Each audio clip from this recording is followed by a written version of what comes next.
幕を破る声。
I might have forgotten to turn off a thing.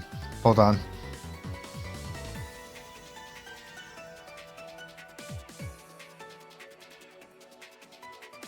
Hey everybody. Sorry, give me a second. I had to take a call before stream, so it threw me off a little bit. Give me a sec. Nah, it was a video I was watching. There's a video I was watching about. I'm just gonna put it like this: some messy stuff. It's just a video, not the phone. I took a call before stream started, and might have gotten slightly sidetracked on that front. But we should be good to go now. Just gonna grab my fight stick also. Yeah. Okay. Let's get set. Happy Friday, everybody. I hope the day was restful and or productive for y'all. I got a couple things done. All things considered, I got a couple things done. Haircut check, swept up a little bit, cleaned up some.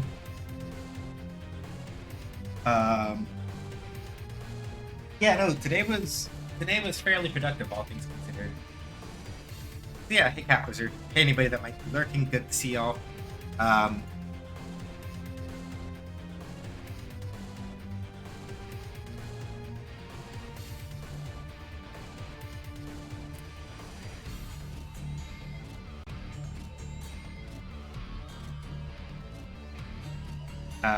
Hang on, I gotta go drop off this thing. My awesome girlfriend bought me Monster Hunter Wilds. Welcome on in. You already know. If you need help, feel free to ask me. I'm not like miles deep in it like a lot of other Monster Hunter players are. I only just got out of just got into high rank, like barely. I'll probably be playing some Wilds tonight, but I will be around. Not as late as I normally would be, because I do have a thing I gotta get up to go hit up tomorrow. But yeah.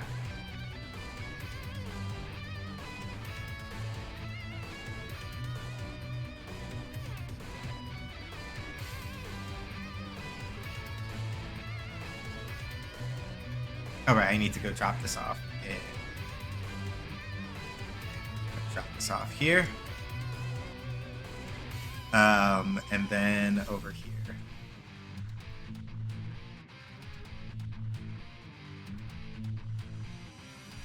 I'm also watching another girlfriend play right now, but yeah.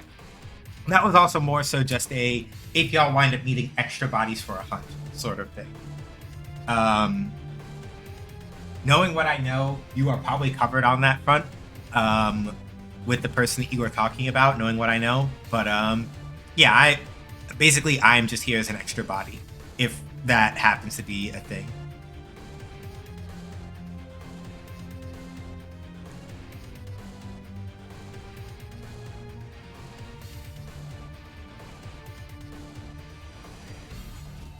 But alright. Already scheming a bit.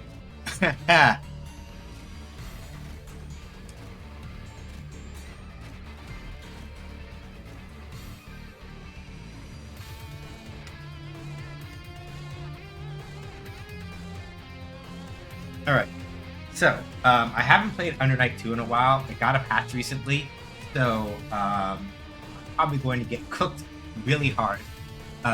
Because people who play Under Night play Under Night. They do not stop playing Under Night unless they get really tired of it and quit. But most people who are still playing Under Night 2 at this point, they are here for it.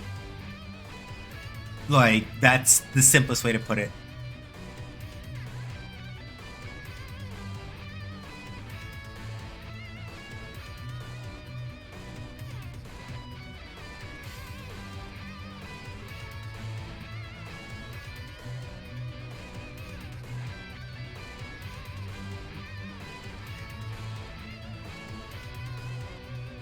He called it a poverty fight. Yeah, Under Night 2 is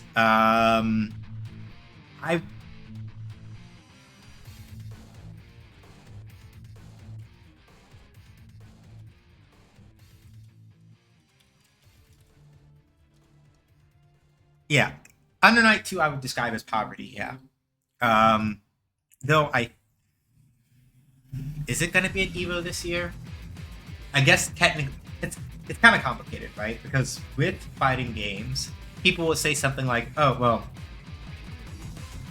if your game has an event, it's not poverty," right?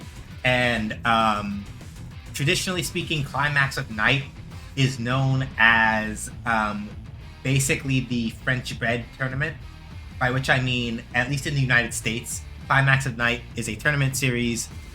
I don't know if it's happening this year, but Climax of Night is a tournament series that generally centers around French bread-based games.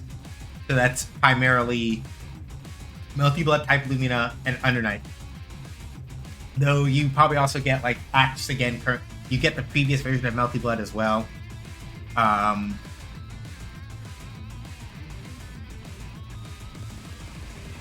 So yeah, but if you're talking about, yeah, I would say that I probably called it poverty, but only because relative to some of the bigger fighting game names, it's not as big, but people still play. That's the thing, right? Like, there are some people who hear their favorite fighting game get called a poverty game, and they get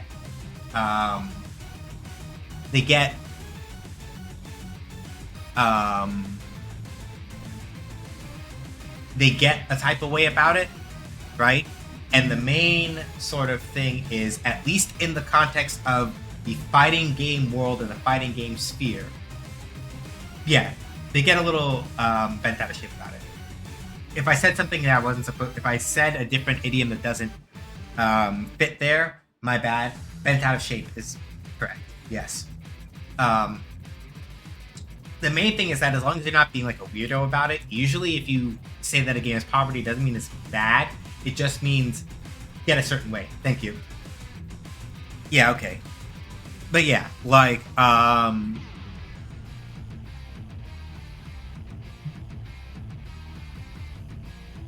yeah, like the main thing that I wanted to sort of get at is mostly that, like, in a general sense, when people say that like a fighting game is poverty, usually what they mean, and this is the important part, they usually just mean that it is not supported at all, but just generally a very small community by contrast, right? So like, Under Night 2, I would probably say at this point, if you don't want to count it in that category, I would basically say that Under Night 2 is in like the mid card of fighting games, in the sense that like there is very clearly an audience that does like it and will play it, but you're not pulling like Evo numbers necessarily, and that's fine, right? This is the thing that I think is important to sort of talk about also. A lot of people have this habit of thinking that like, if my game is not pulling Evo numbers as a fighting game, then what good is it, right? And the thing is that like, it's not that simple, right? And that's not really the way that you should be looking at it in terms of like the success that your game has. In terms of like the success that your game has and the things that you enjoy about it, you should not be looking at it from the perspective of like, oh, well, you know, my game doesn't pull numbers the way that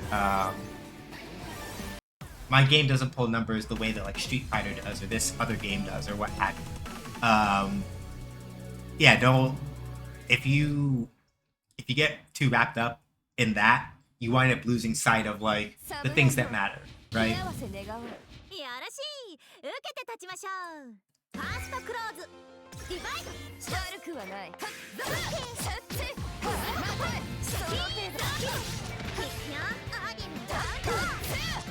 Wasn't close enough for the throw.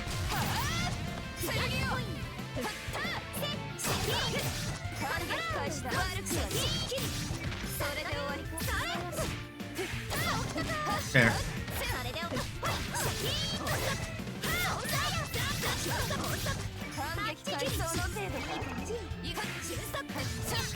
Yep. I did the long sash when they were a little far out.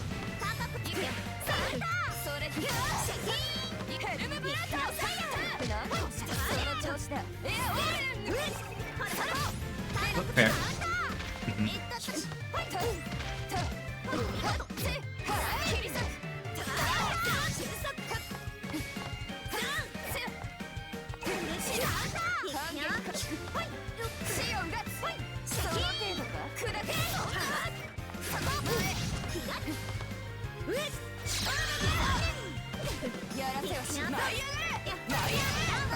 I pressed the wrong button after the DP. Could have punished that. Crying. Okay, they did that little assault hop there to avoid getting hit by a low.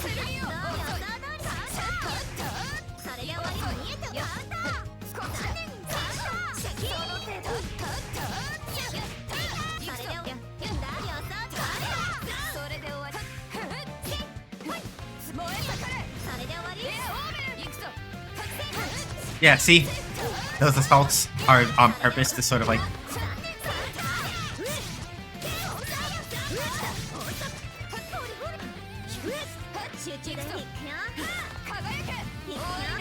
Okay, veil off. They're gonna try to like...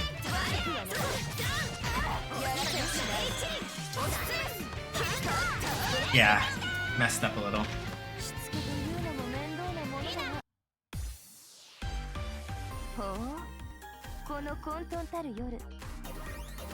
Yeah. Fancy rich girl talk. She does that. Alright, Wagner.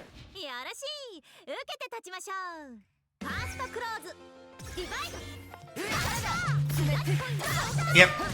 Okay.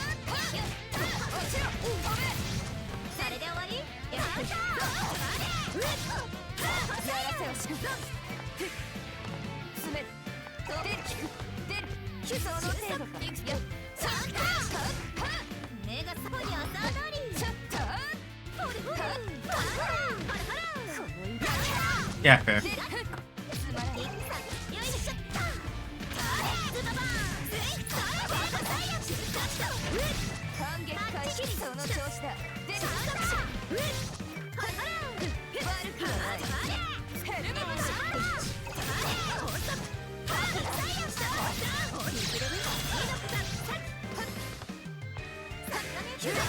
Oh.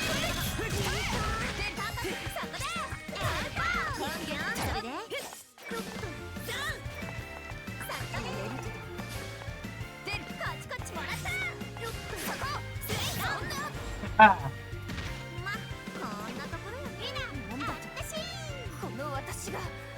Not too bad. I'm a little rusty, and I can feel it, but you know.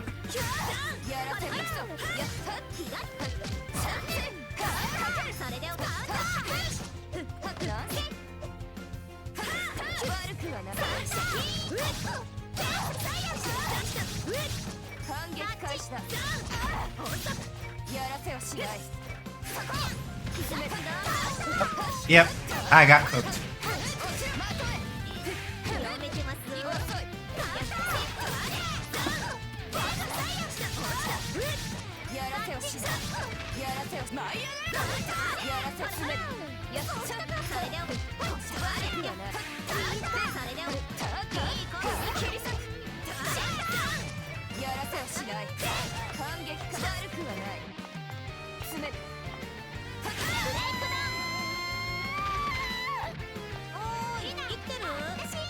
Yeah. So basically the main thing that I was trying to sort of feel out there was whether or not they were going to try to like do another assault to like hop over and forward again.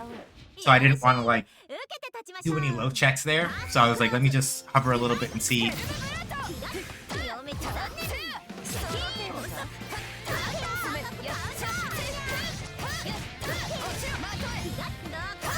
Yeah, see, like, I want to avoid, like, stuff like that.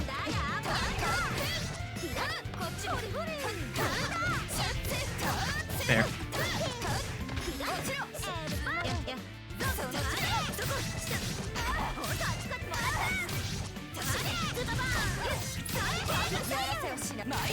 Almost converted it. I probably had too many hits.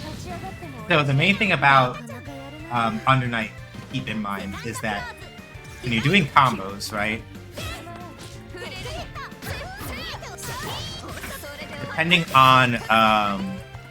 Depending on what attack you start with, as well as how many hits, that can affect to a certain degree, like the way that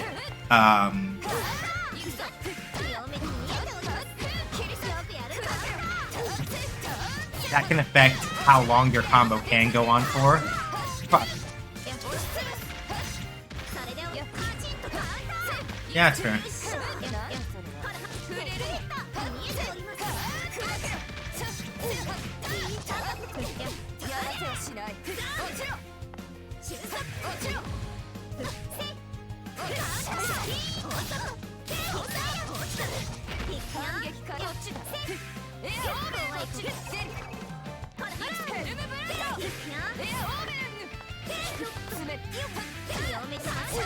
Yeah.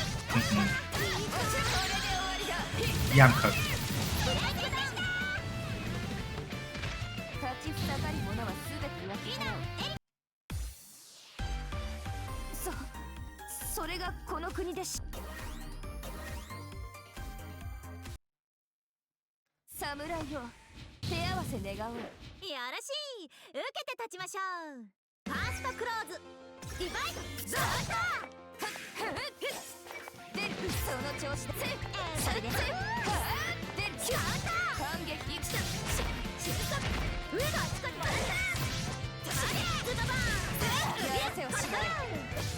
Oops.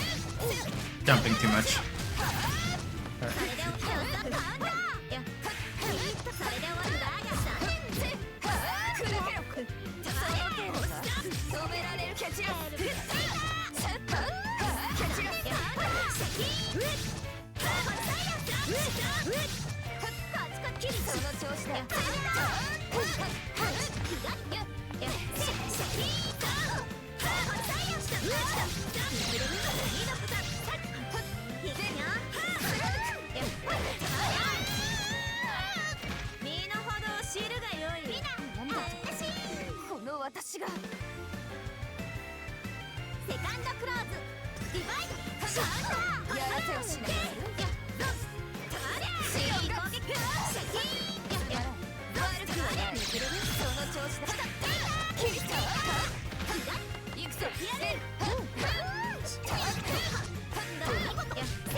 Oop, yeah.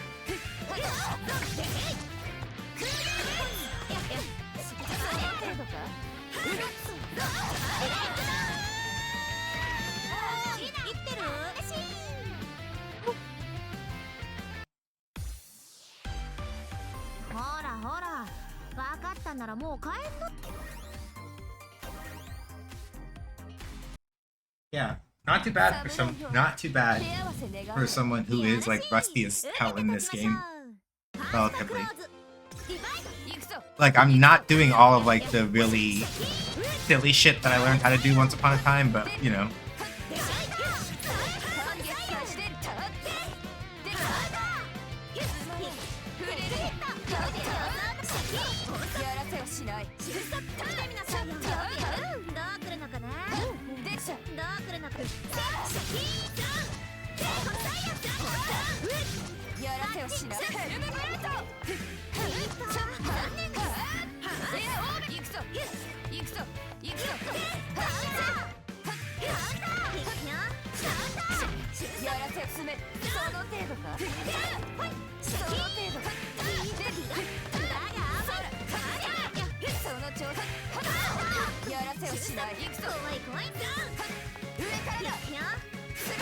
That's fair.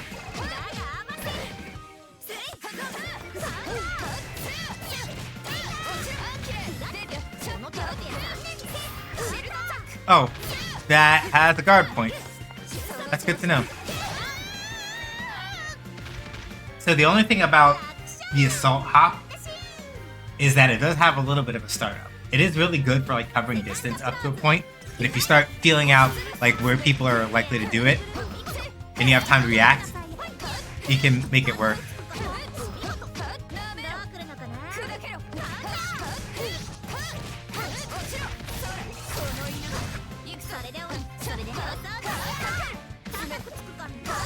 Oops, I tried to shield and was standing up and got hit by a low. So Wagner's whole thing is that when she gets a knockdown, if she specific special move, she'll charge up either her sword or her shield.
Yeah, I got hit by that.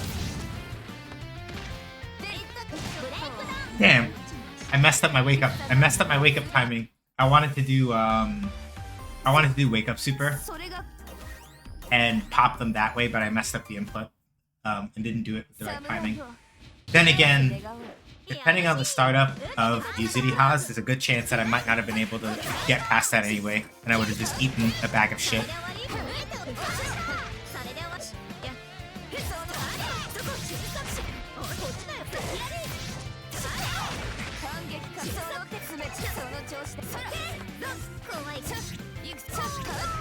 Yep. Yeah, so now her shield is powered up, and then that happened. I think I can shield that, but ah,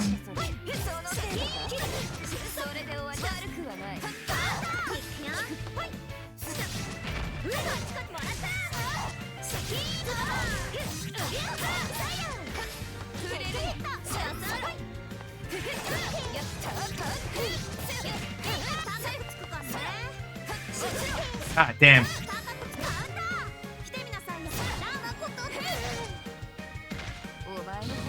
Ooh, I messed up. I read the anti-air, but they were too close. So the angle passed.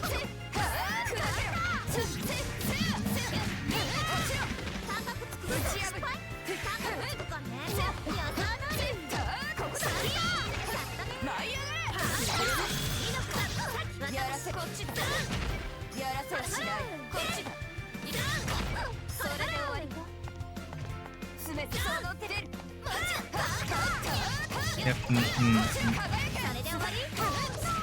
I didn't shield that, but taking the hit is better there than like messing up a shield read.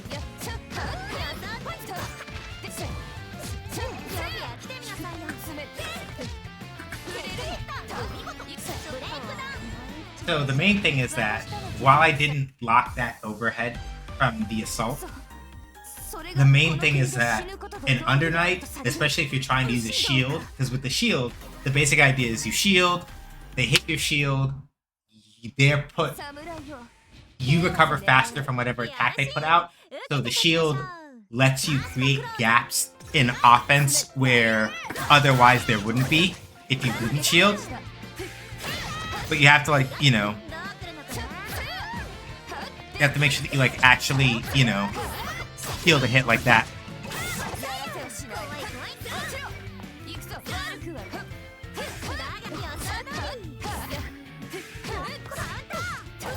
And ideally speaking, you really want to shield big attacks like that, because what happens is that usually the bigger attacks will have more recovery.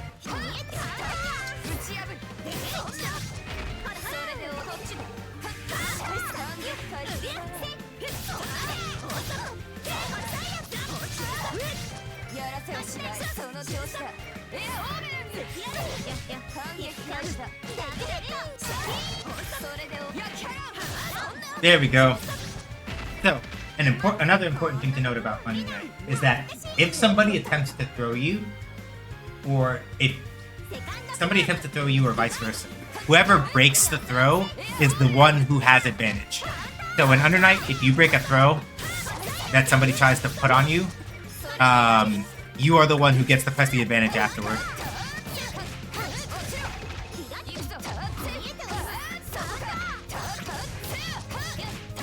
So, you may notice that sometimes Wagner will grab me and I'll tech it, but then I don't press anything on purpose, and that's because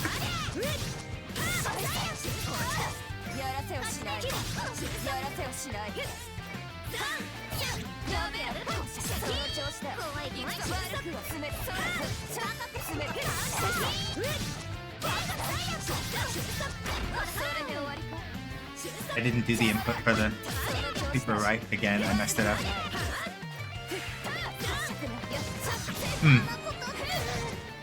So after I got that combo where I did the launch, I messed up the input for one of my supers that definitely would have gotten the kill. That's fair. I did the wrong follow there. 2 charges shield, 1 charge of sword. Okay.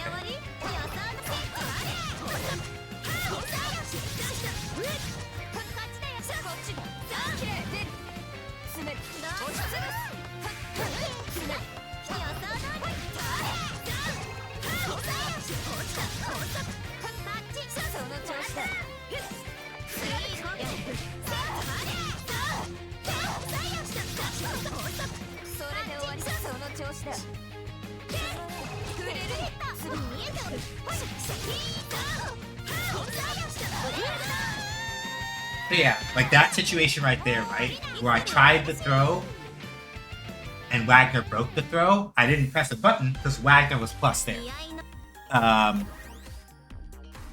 If I messed up and I tried to keep pushing it after Wagner teched that throw, I might have gotten hit by something. Maybe not, but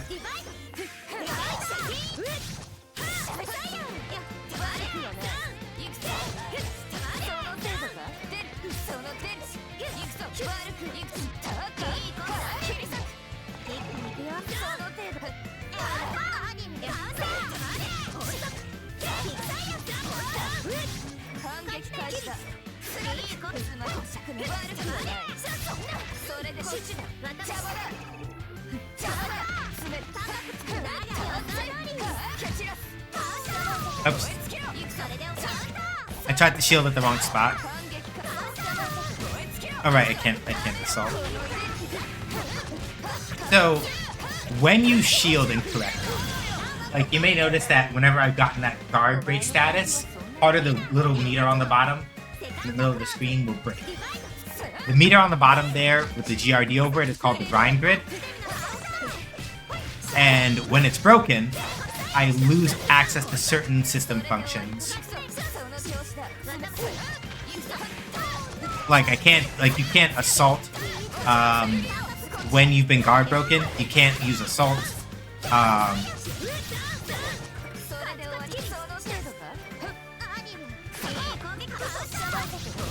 Damn. I tried to do something there called, I think it's Creeping Edge is called, where you roll around and attempt to go past somebody trying to strike you. But, Creeping Edge is vulnerable to throws. And I got thrown. And because I got thrown, what wound up happening there is that I got guard broken again.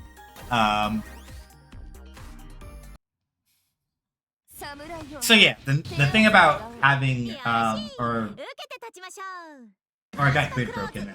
So the thing about having access to things like Assault and Creeping Edge is that it lets you, right? Creeping Edge sort of works like a moving shield, like that. So whenever people, so if you want to like reposition yourself and get through something, like that's how you do it. But as you see, it still has, it's not like a guaranteed get out. There's still certain circumstances under which, there. There's still certain circumstances under which you can punish it.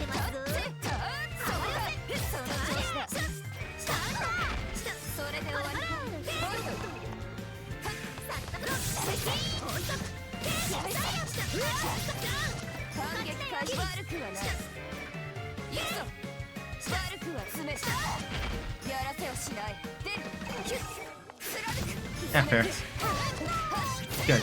So they do that assault when they're close, specifically to like get over a lot of the normals that I would throw out at that range, because Yuzuriha's main weakness is that none of her quick normals really reach that high up.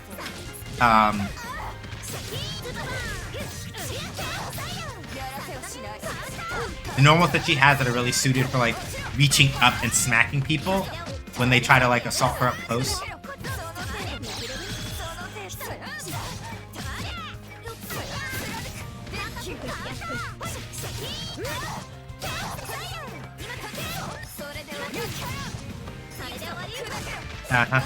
I tried to hit with the low. They did that little looping step, and I got basically that like, ooh, yeah. So that little like ballet like overhead kick that Wagner does. I don't know for sure. I'd have to check, but I'm pretty sure that it's invulnerable to low attacks, or at least has a very, the hitbox is pushed really high, the hurt box pushed really high up, so it can't, so it doesn't get hit by lows. And I tried to hit with a low, and I got clowned.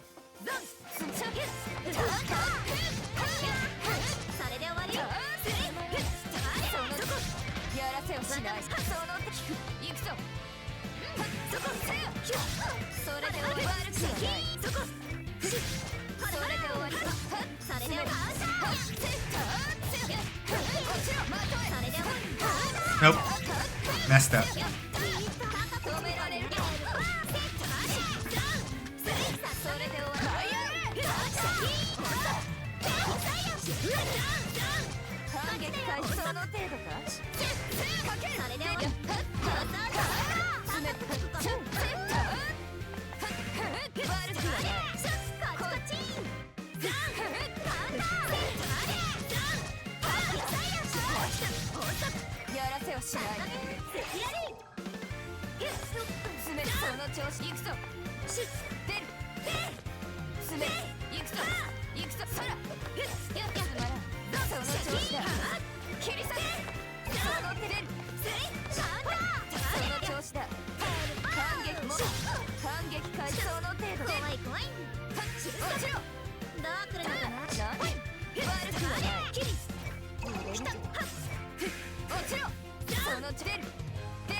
It's pretty tense, actually. Ooh. Yeah, fair. So yeah, that's what I meant when I said that like a lot of Yuzuriha's buttons that reach really high up are not very fast. That's the sort of thing I meant.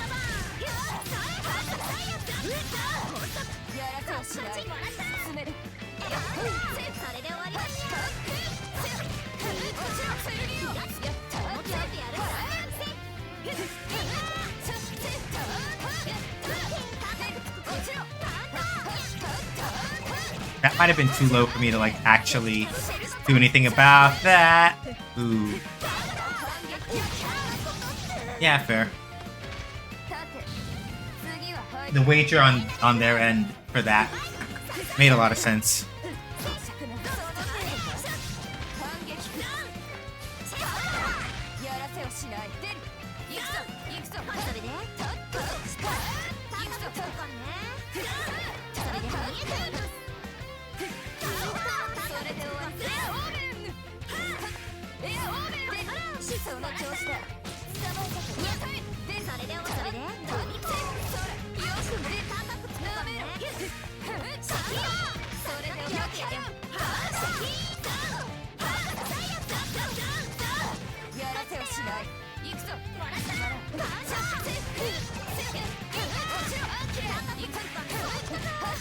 I didn't shield it. That's the important part.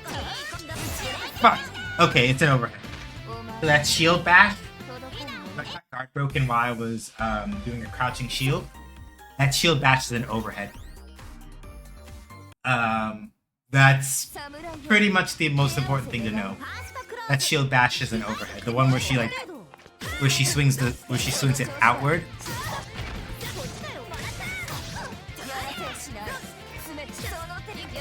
Now, whether or not I remember that is a whole other can of worms. Yep.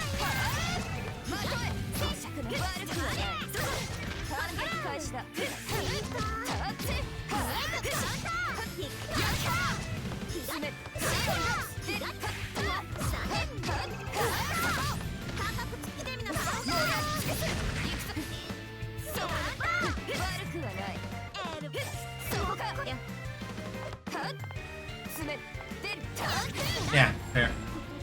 I was thinking too hard. Alright.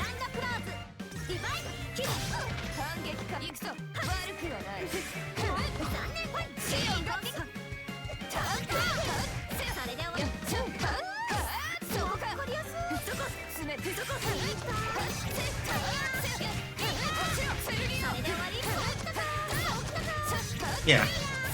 I got hit by 2 assault overheads in a row.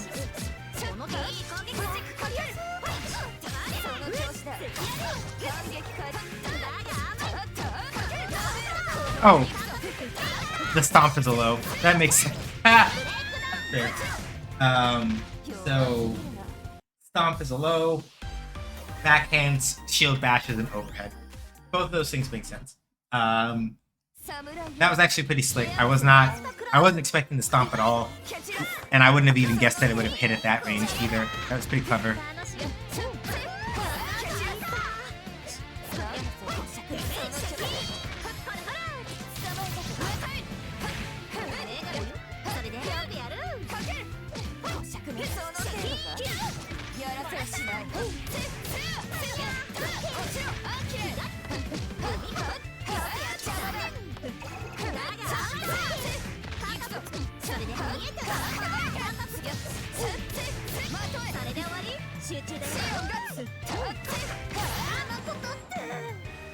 Yeah, and as you can see, even when you shield correctly, if you don't know which buttons to hit to like actually capitalize, you have a hard time.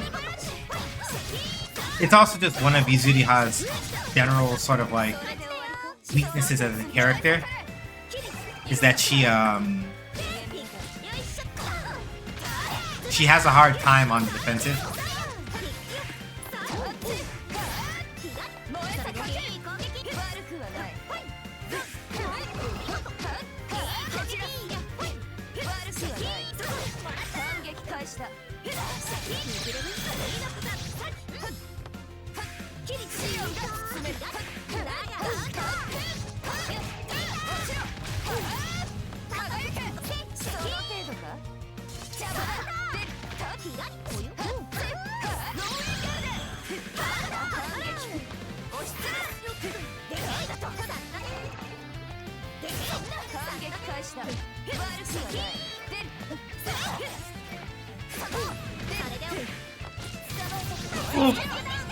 Dang.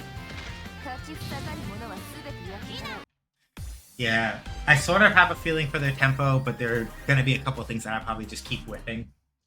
Where it's like, oh yeah, I forgot that this is a habit that they have, and then I get caught out. Happens a lot.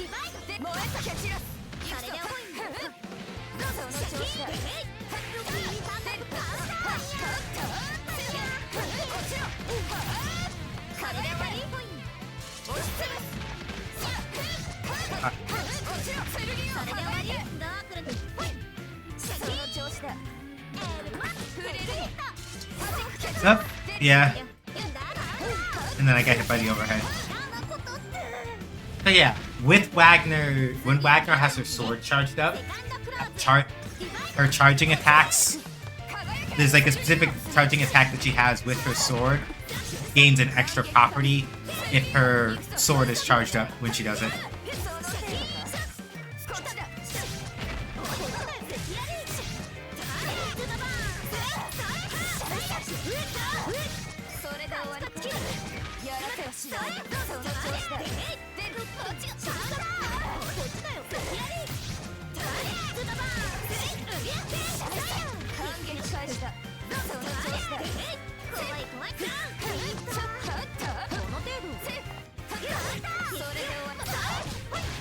There we go. I got to do assault on their wake up for once.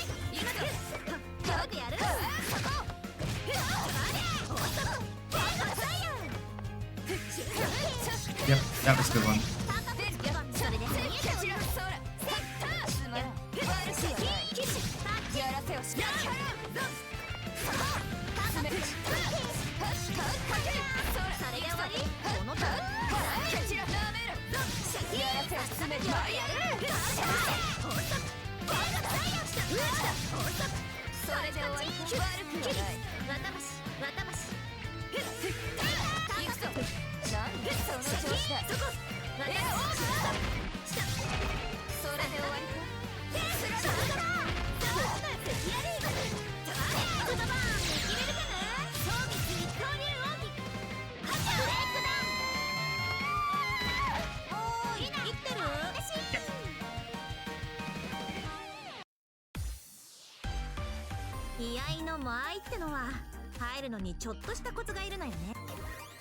So yeah, that's the main thing with Yuzuriha.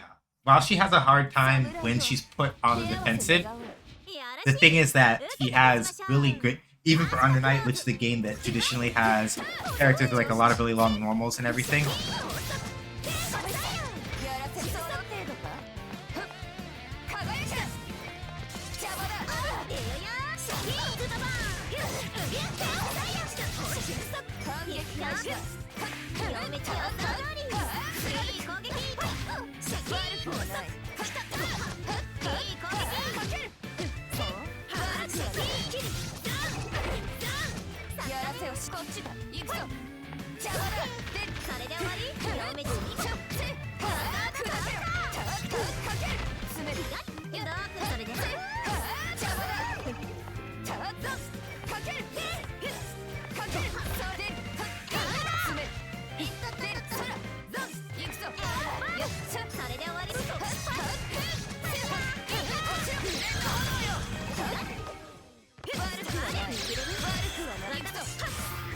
Whoa!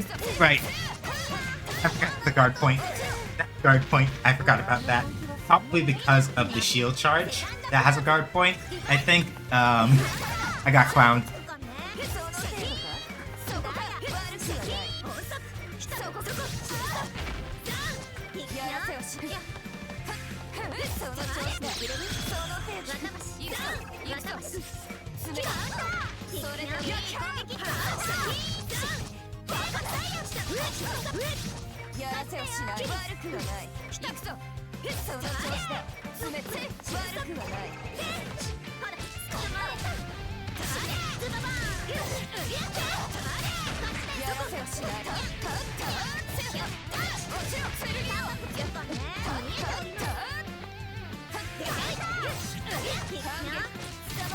There.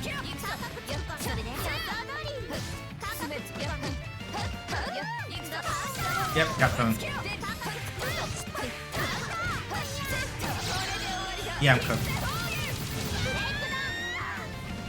So yeah, the main sort of like, for most characters that happen to have like invincible reversals, the sort of main game that you play after you knock somebody down,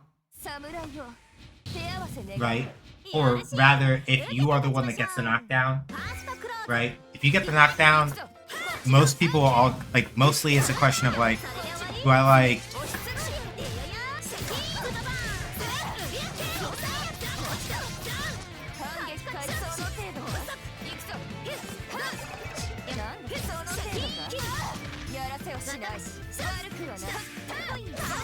Fuck. Yeah, like you see how on Wake Up they did the assault right there? That's like get over lows, get over throws, right?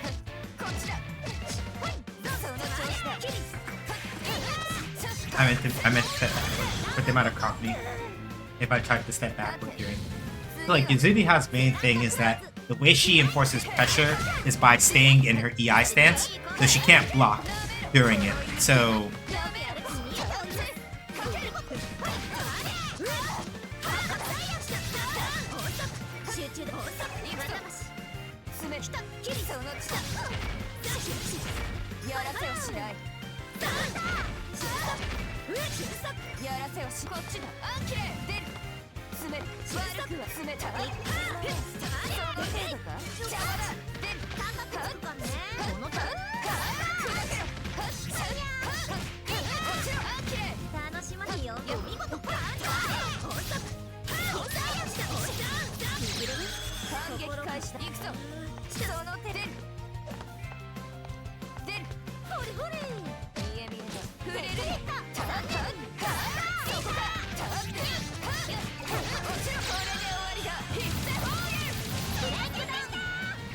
thought I could use, I thought I could catch one of the attacks with my little counter attack thing, but I messed it up a little.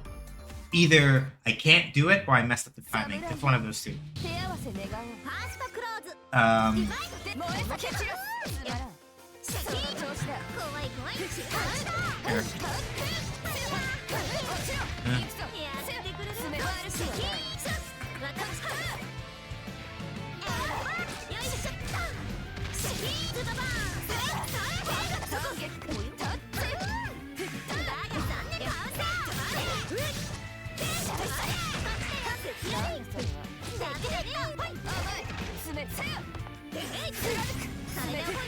Yep, see?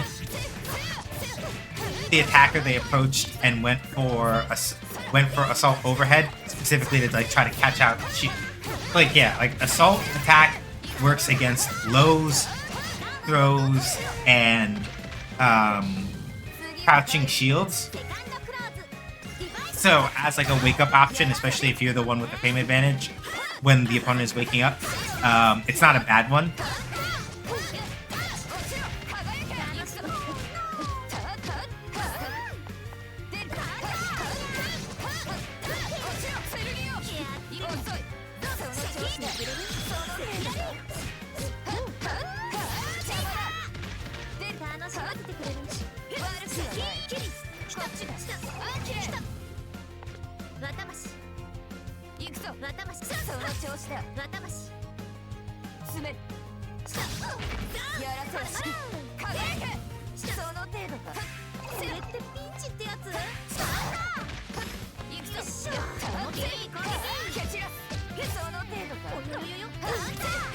We were both thinking it.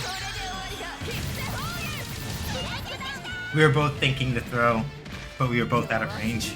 Unfortunate.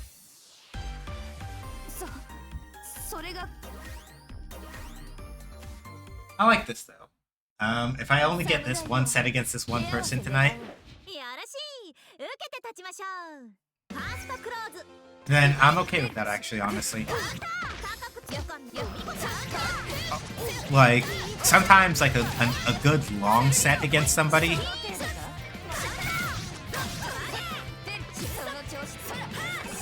is as informative as having a bunch of like other little matches. Whoops.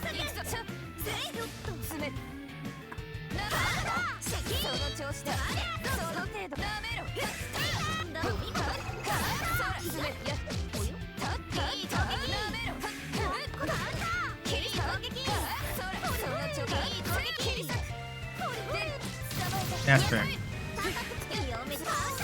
Yep, that's fair. Yeah, I'm cooked.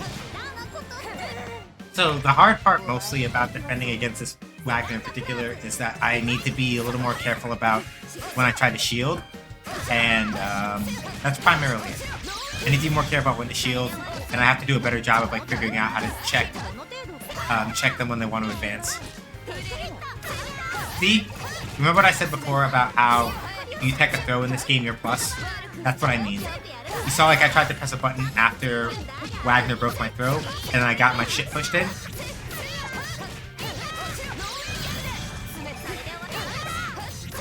That's why I'm like, usually if you try to throw somebody and then they break your throw, you don't want to press a button most times, because if they know how the game works, they know that they're plus and that they're more likely to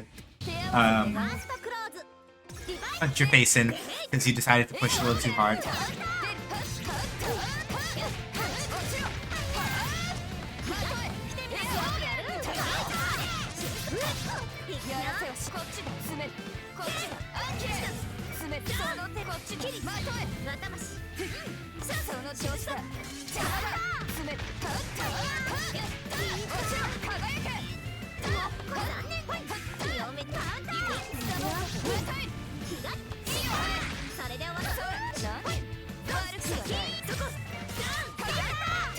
Okay.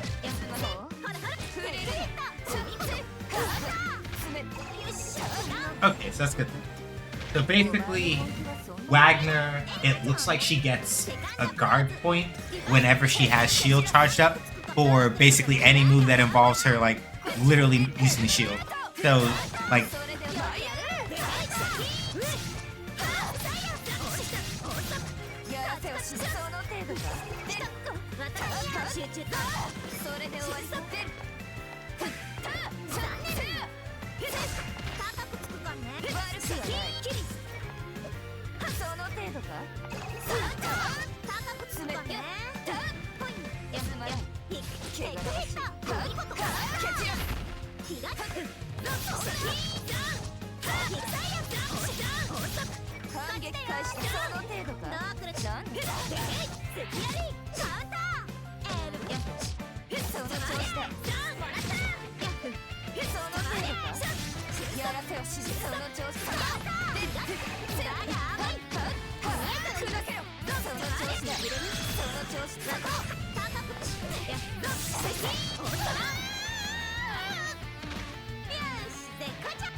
I can't do that.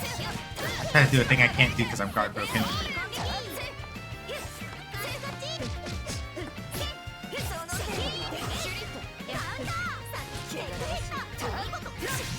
There we go.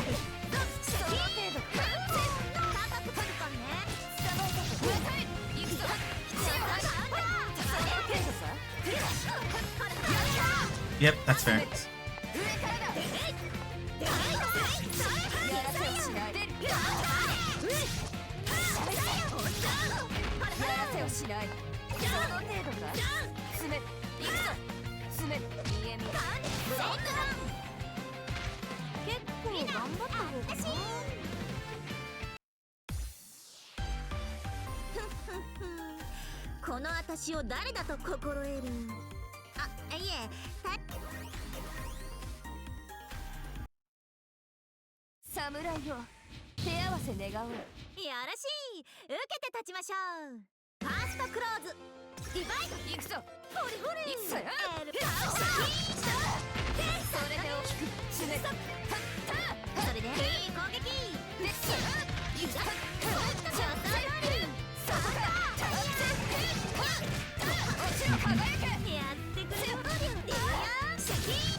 Yep, fair.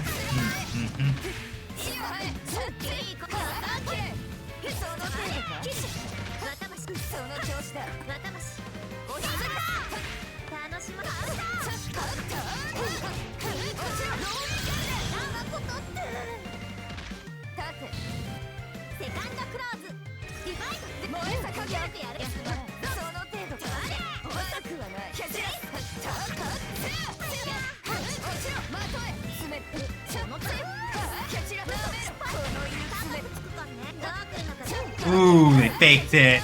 That was a good pump fake.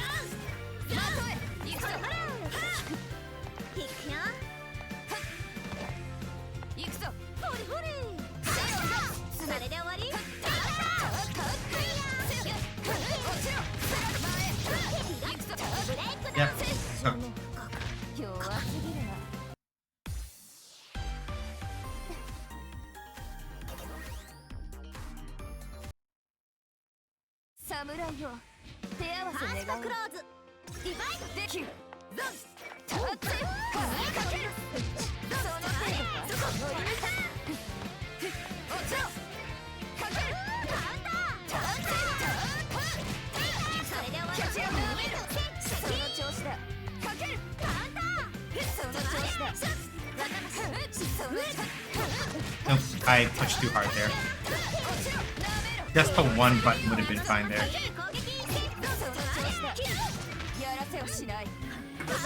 I didn't mean to do that.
Okay, yep. So, I wasn't expecting to be able to get a proper punish against that sword thrust, so I messed it up. Which is unfortunate, but...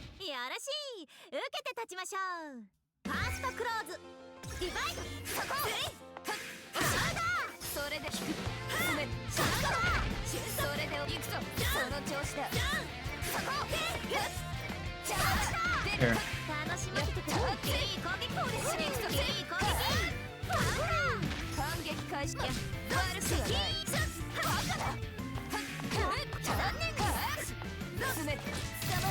Let's go.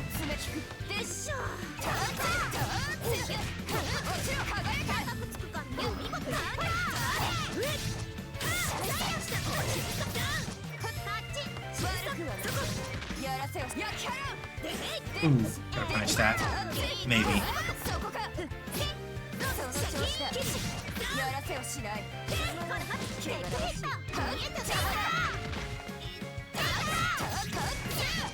Yeah.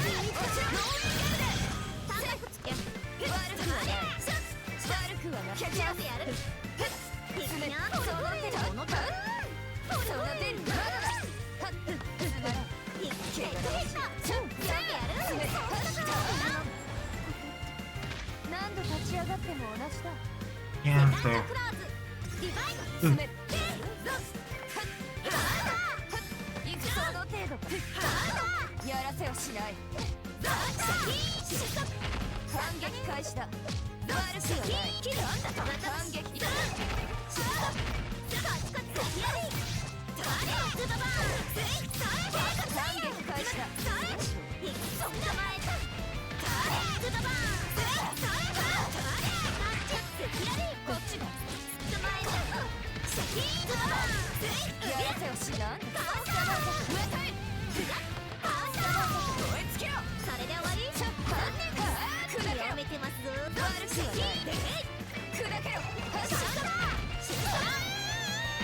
There we go.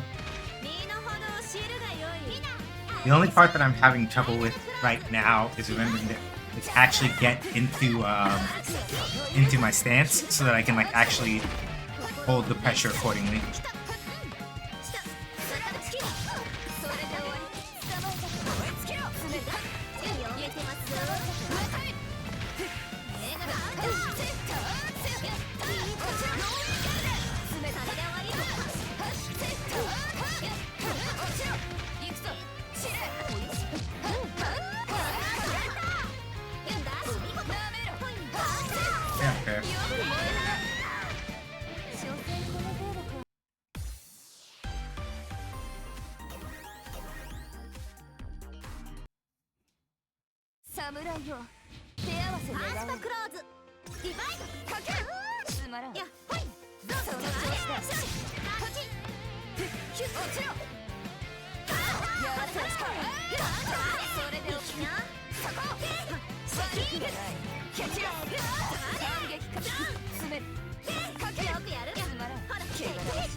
Okay.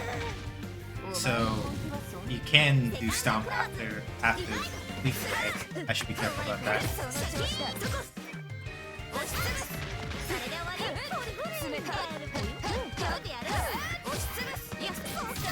They might have noticed that I backstep a lot after that, so.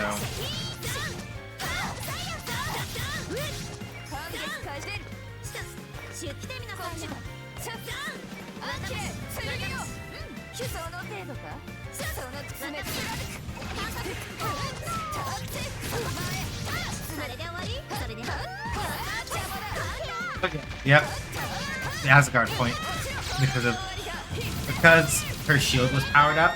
There's a guard point there, so I couldn't. I hit the guard point and died, and that's what happened. I forgot that she had shield power, but that's okay.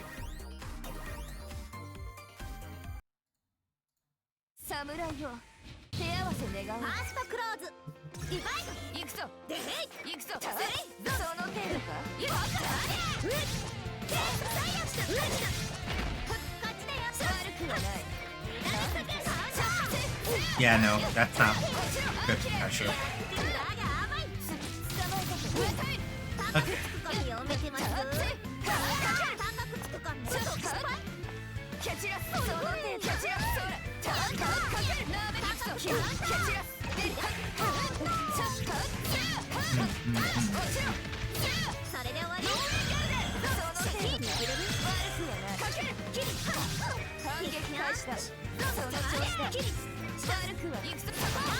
After.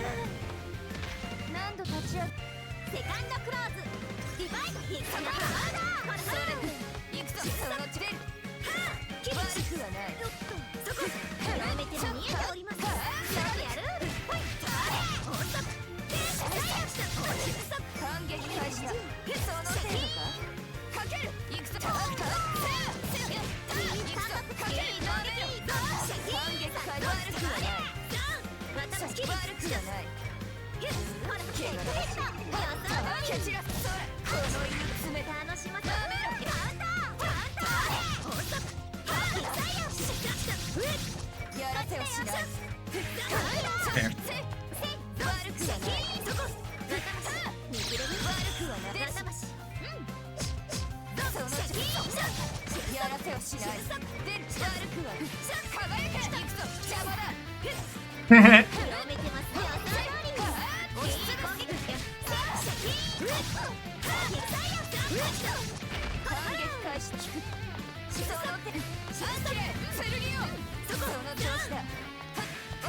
Thank you, cause appreciate it. Ooh, happened. I caught the dive kick. So yeah, the reason why I was laughing was because I did my usual like stance hold, but then rather than backdashing, I forward dashed specifically to go through the attack that they were throwing forward. So I noticed I started like.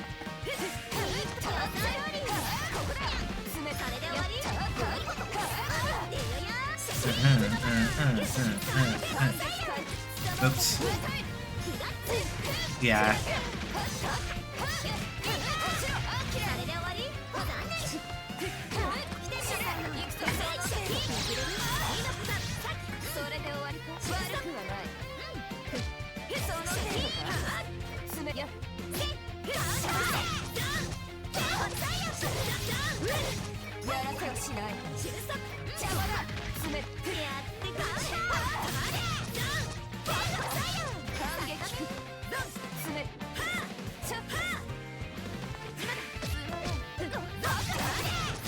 Yeah. If that throw hadn't whiffed, I would have been cooked. That throw whiffed at exactly the right spot.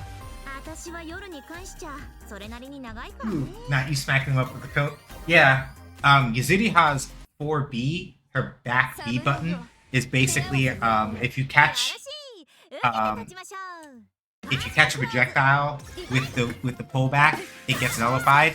If you catch an attack with it, you get that pull up effect that y'all saw.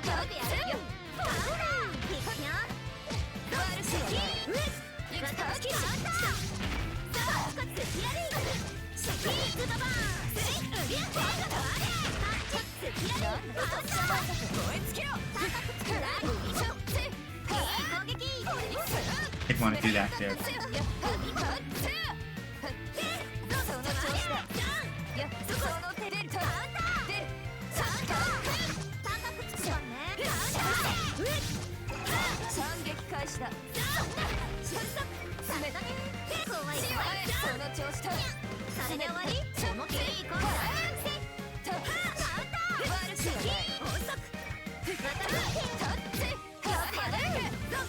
Yeah.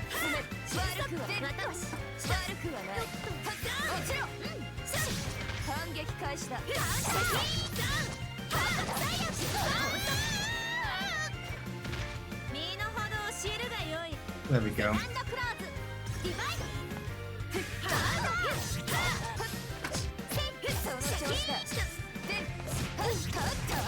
I meant to either backdash there. Well, backdash might have gotten caught by something, so forward might have been a better option.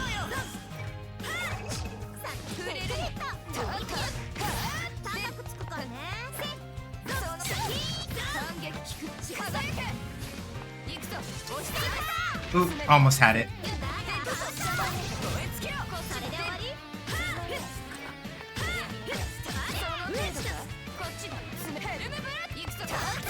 Yep.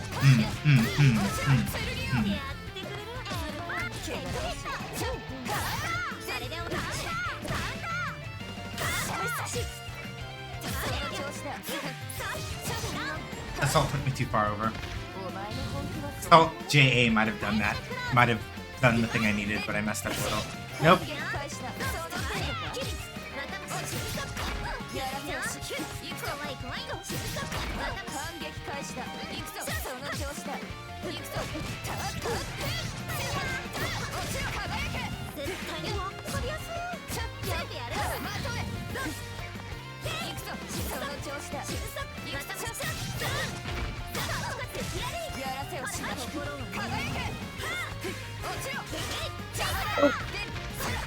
The guard point.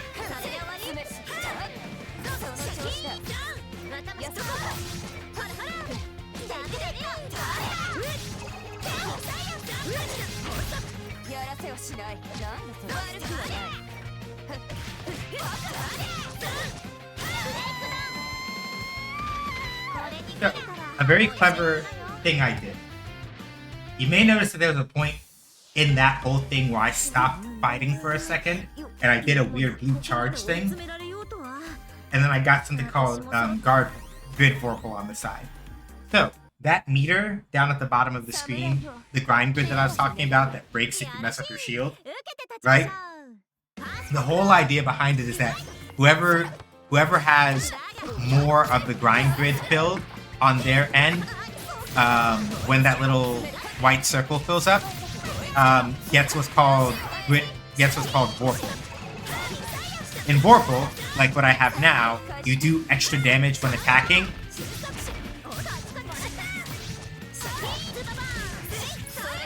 And you also get access to something called a Vorpal shift, which is basically like a Roman cancel from Guilty Gear.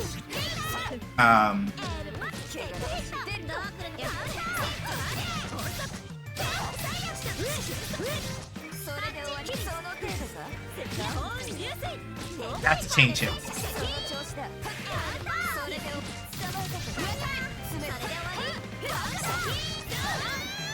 So yeah, with the chain shift, basically you stop time for a little bit, you convert whatever grind grid you have left into meter, and then go from there. So it can be like it can be a good way to, like, if you need to like do like a defensive fake out on the offense if you mess something up. It's very useful for that. But the damage mostly is like the damage and having access to Oracle and Chain Shift are like the big advantages. Oops. And then of course I completely beefed it. Yeah, you got it. You got it. You got it. I messed up. I'll hold that.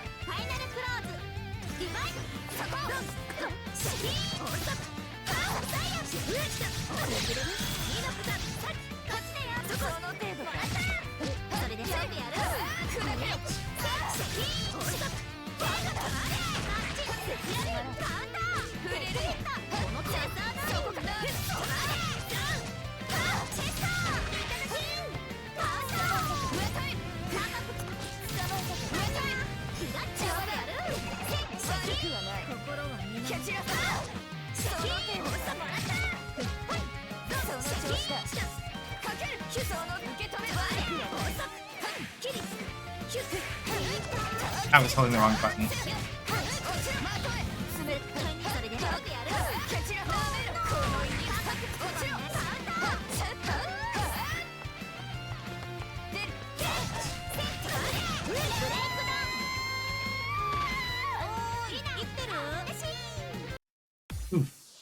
But yeah, the thing that I'm starting to sort of like, and it's because they started punishing a lot of like my stance backdashes that I'm like, oh, what if I use stance and go forward through you instead of behind you?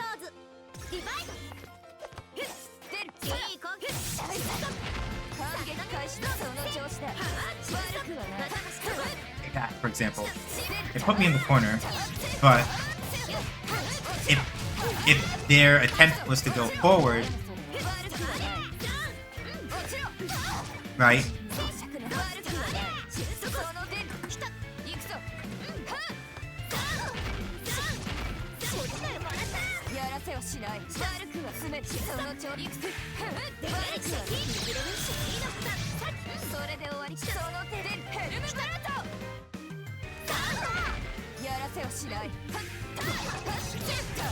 I held it too long.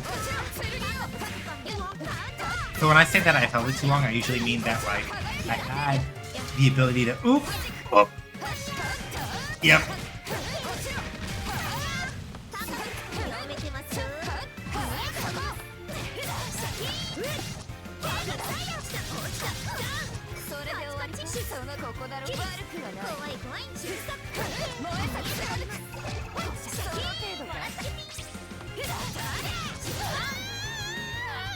So that's what chain shift is useful for. So you saw I did a chain shift there after that flip through move, specifically to get a little more time and potentially force an error. Oh, fair.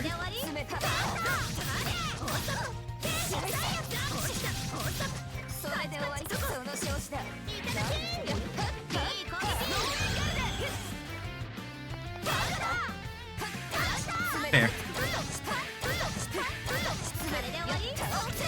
I got hit by Assault J 3 times in a row.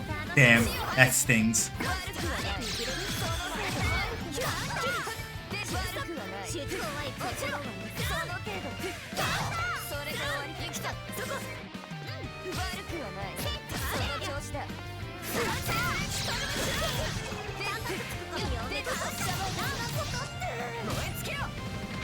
If I hadn't gotten a green shield there, I might have been able to do something. So a green shield happens when you're blocked. Like if you shield while you're already blocking, you get a green shield instead. And the thing about a green shield is that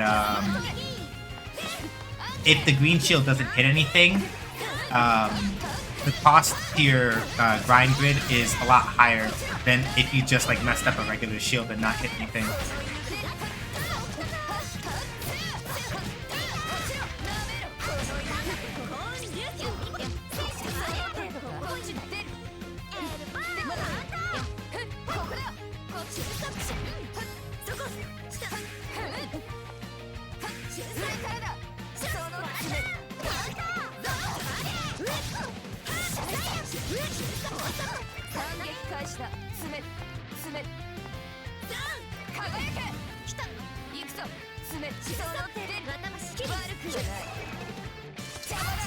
Fair.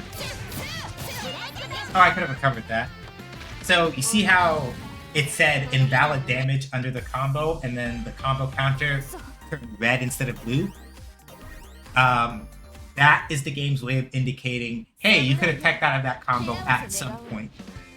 I didn't realize that, and so I wasn't attempting to tech out of it, and so missed an opportunity.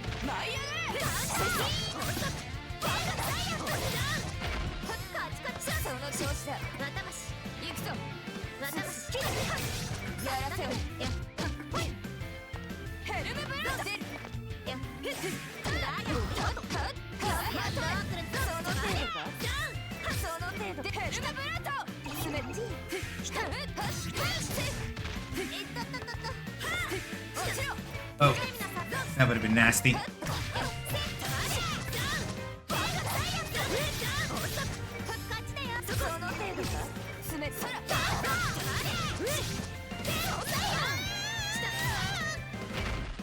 Ooh.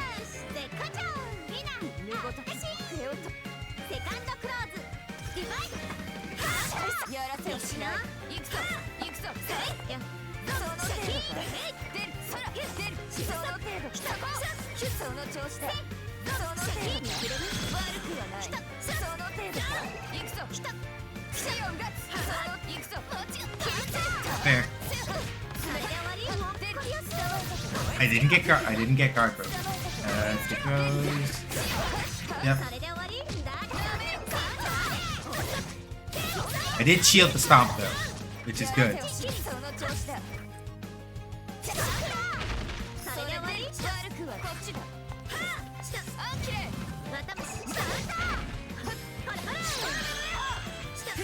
Good.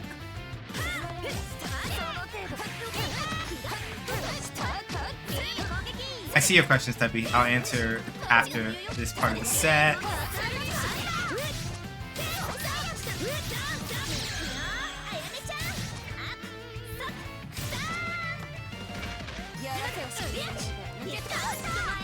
Yeah.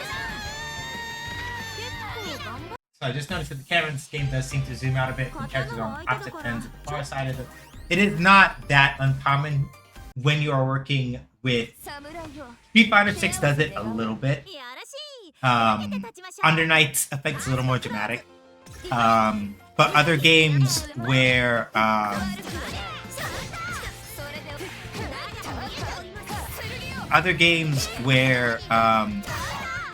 like real estate sort of becomes, especially, hang on, I'm trying to articulate the thought and I'm getting cooked up. Basically in games where large normals or other forms of like real estate kind of become a significant part of how it works, the zoom is usually more pronounced. But other fighting games will do it, just to a greater or lesser degree depending on that sort of thing.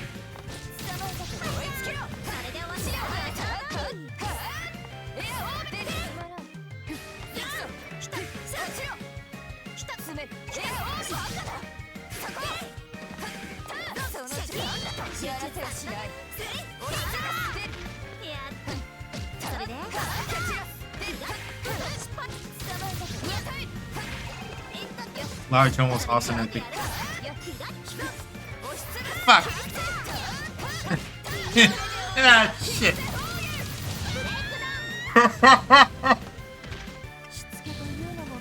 God damn it. Fuck. It's okay.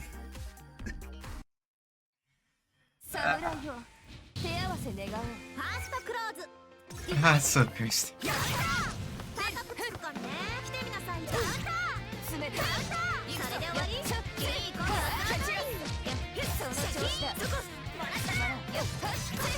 Yeah, that wasn't safe enough, probably. Yep.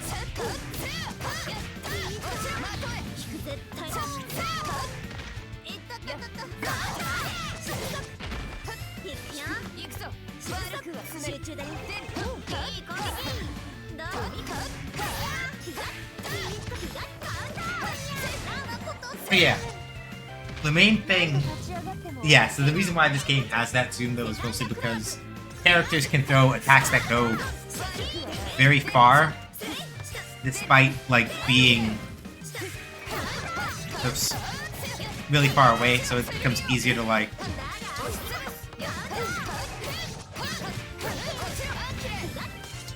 Yeah, that's an overhead. I think I could have shielded that, but I forgot that that's an overhead and I got cooked. Bleh.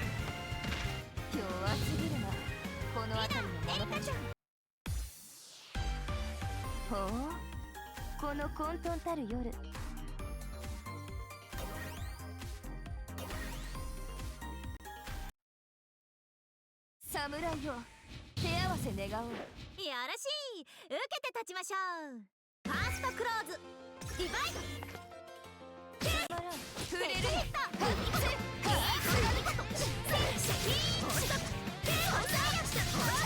反撃開始だ。やらせをしな。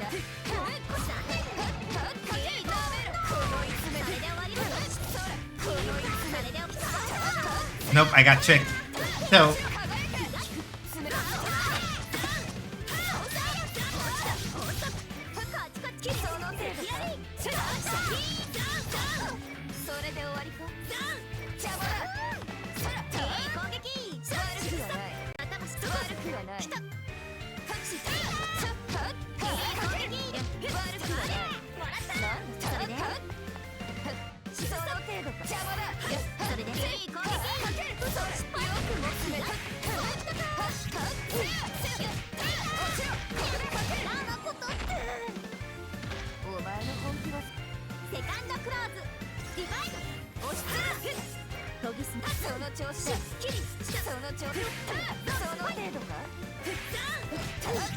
yeah, that's the thing. I have to be a little careful about using the big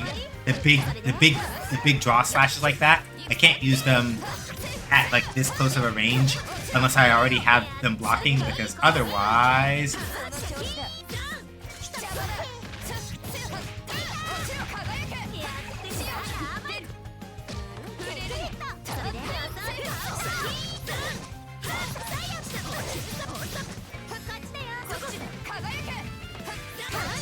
Yeah, like see? If I'm not careful about the range that I use that at, and I'm not careful with the range that I use the big Bato slash at, the recovery time is long enough that like I'll get got if I do it too close. So I have to like really measure, not in terms of like doing mental math in my head, but I have to try to pay attention to where I'm standing and let that color whether or not, right? Like, see there, not a good idea.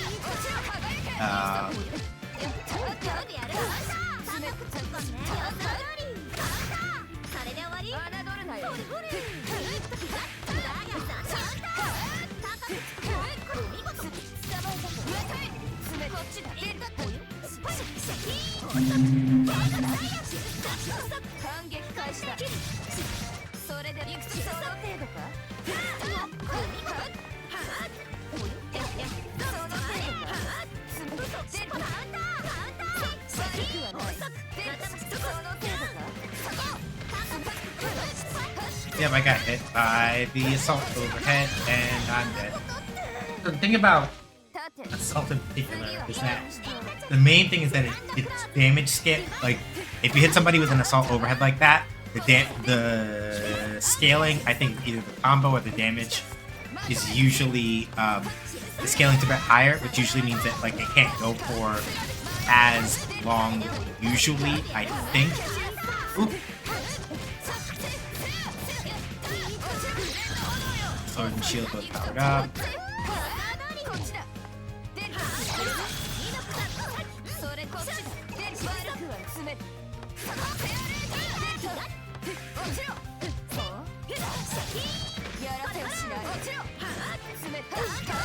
Yeah.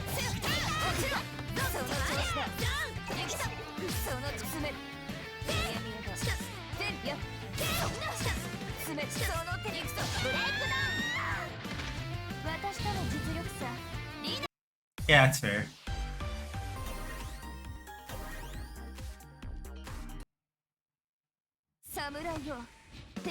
ストクローズリバイドキューいくよ悪くはない行くとこの程度いい攻撃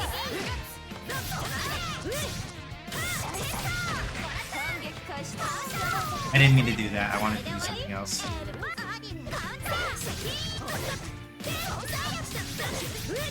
やらせをしないその程度か出るその程度か出る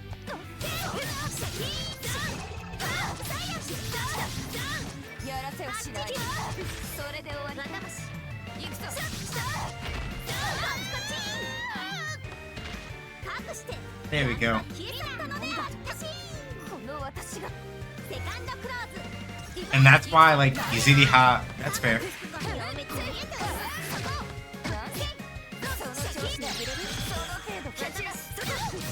やらせをしないやらせをしないキャッチラやらせをしないいい子だそれで終わったそれで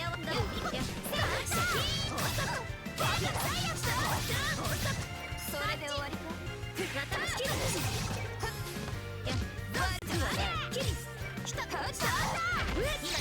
それで終わりその程度か行くぞその程度か行くぞ Fair.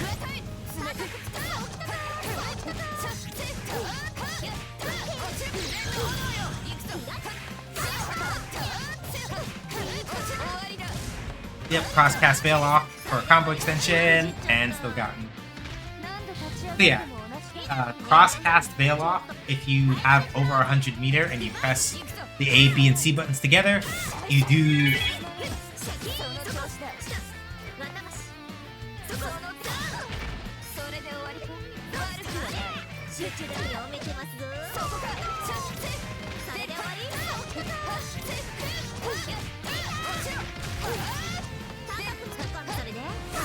I was an overhead. Fuck.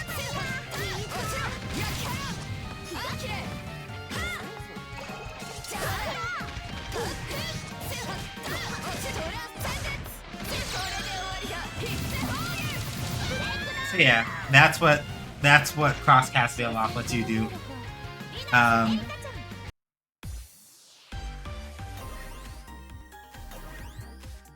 That's what cross cast veil off lets you do. It lets you extend combos, and as long as you have it, you can do your big super. As long as you do the input for it before the timer runs out.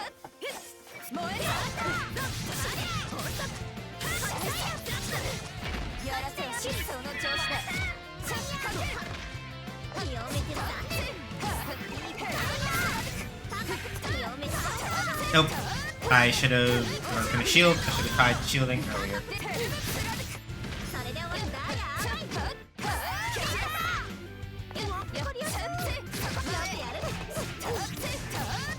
Right.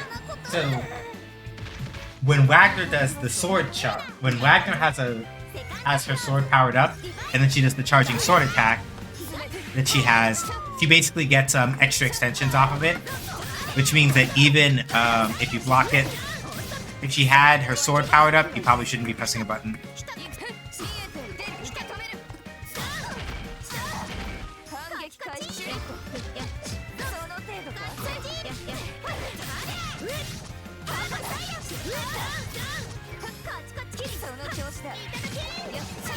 I've done that one.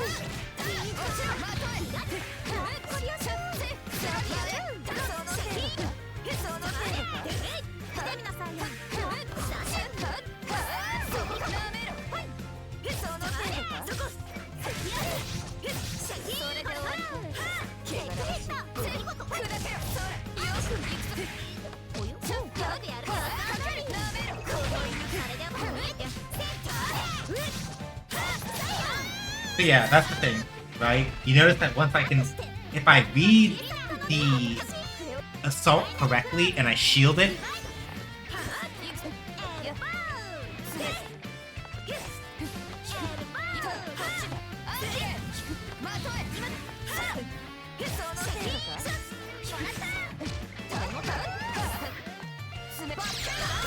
yep, that's fair.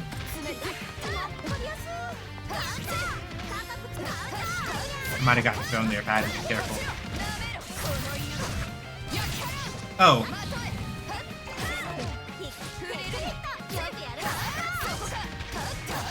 I might be cooked here. Yep, CCBO. Almost cooked, but damage scaling.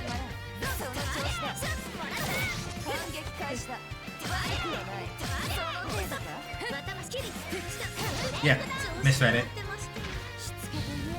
So if I'd held my stance during that last exchange right then, if I held my stance and then gone for just upward slash, just to tap the toes, I would have swatted them out of the air.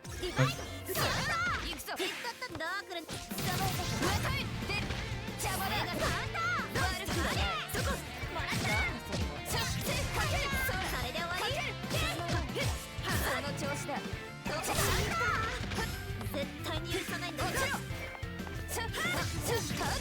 there.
Ooh.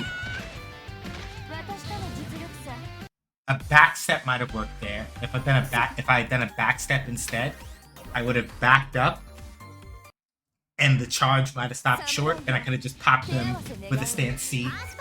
I think. That might have worked, but not sure.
There.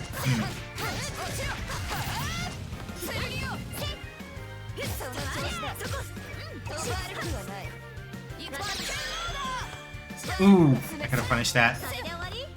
I was a little sleep at the wheel though.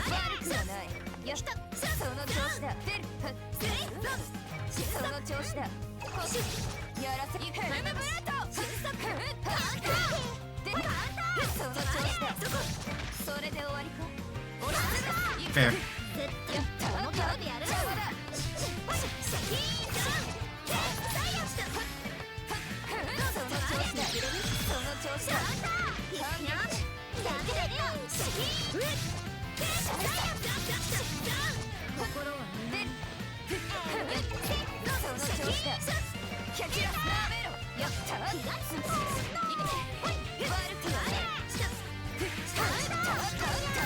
I might be cooked.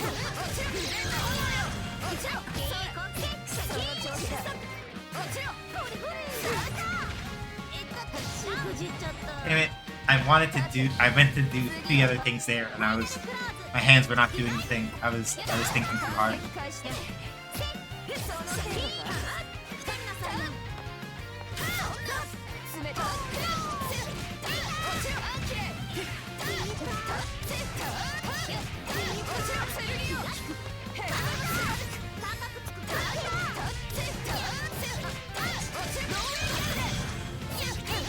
We got it. Yeah. So at some point in that round, while I had Orpal and the other stuff, I wanted specifically to get Flip Slash and then Vorpal it and force a scramble there to close out the match. But I kept fucking up and not remembering to like actually.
Fair.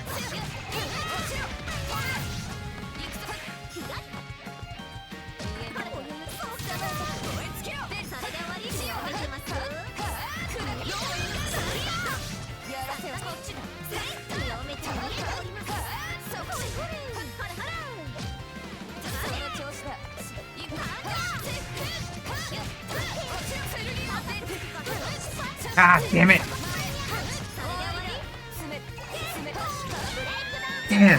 Damn. It's always those close range assaults. All the time.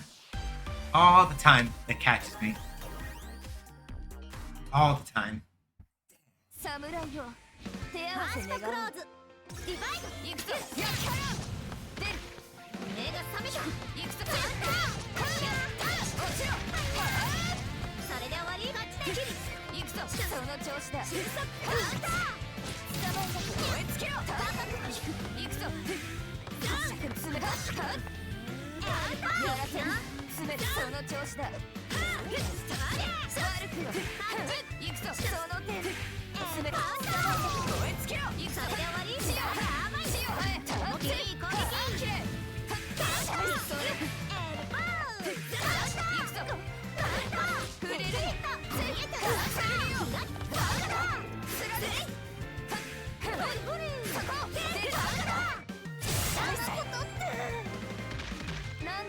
Yeah.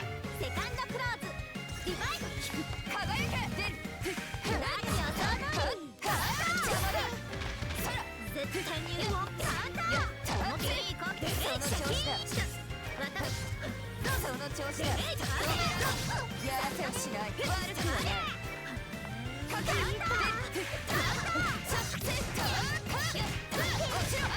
れで終わり。そら悪くはない。そら反撃いくぞ。その程度。いくぞ。それで終わり。ちょっとやって見えております。こっち出る。押して落ちろ。詰める。その出る。捕まえて燃えつけろ。出る。高くつくから捕まえて燃えつけろ。詰める。よしダメろ。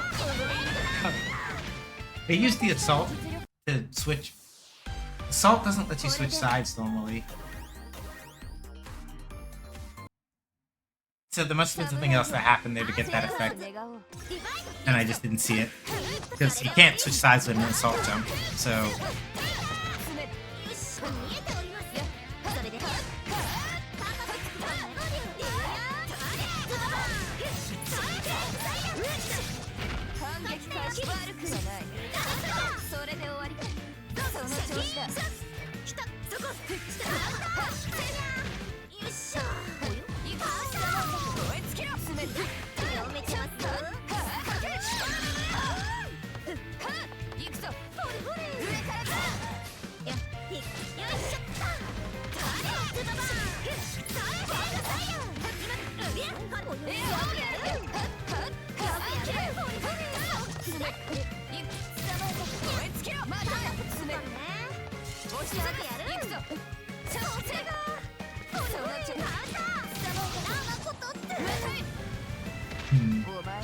let me think.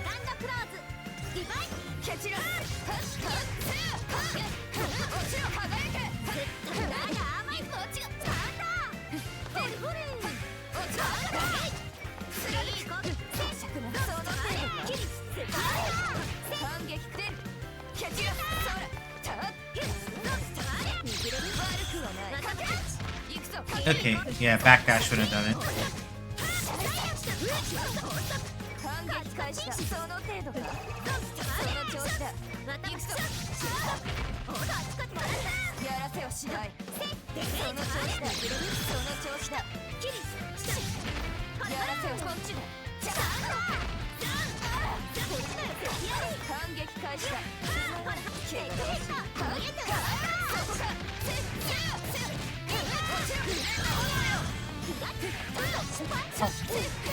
I wasn't expecting to tech over that side.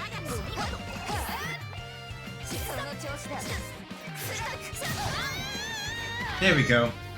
So that's why I wanted to backdash. So I backdashed at that point and made the shield charge whiff.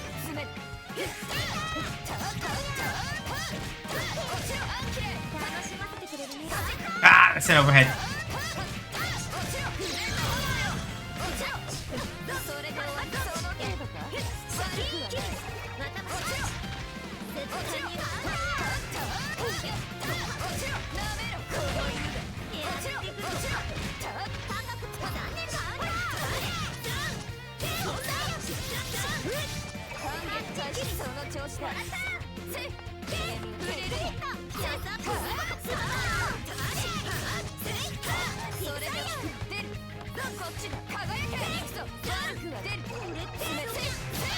Okay, so now I know what to do in that situation. I gotta shield both hits.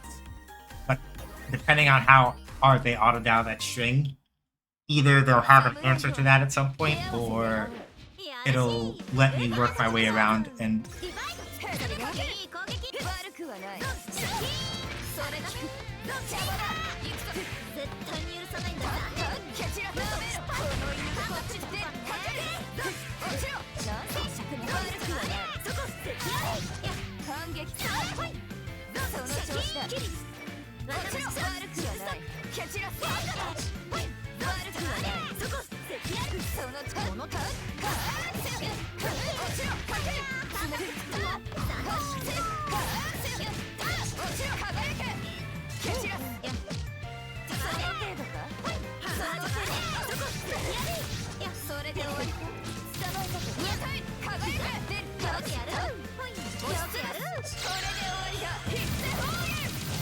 That was a lot. Well, I mean, they got the kill. That was a lot of meter.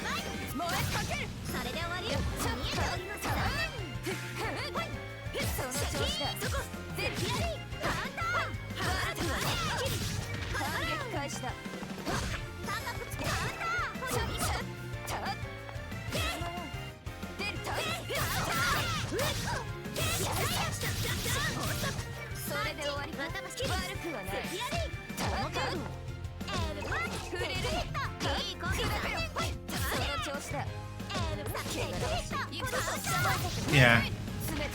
目が覚めた冷た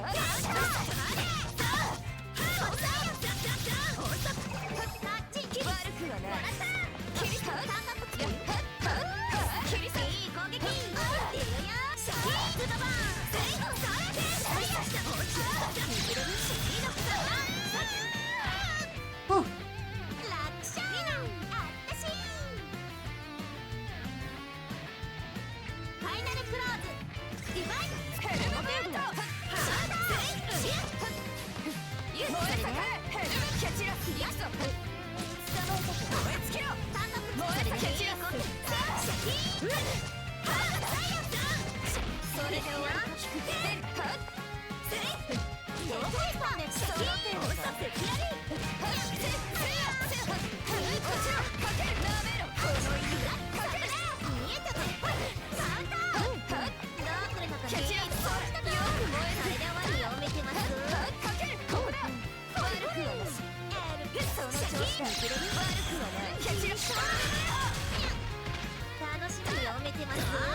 I don't know for sure if they knew I was going to try that, but they may have also just been in a situation where they basically had a natural ability to block it, just from the way that the setup happened.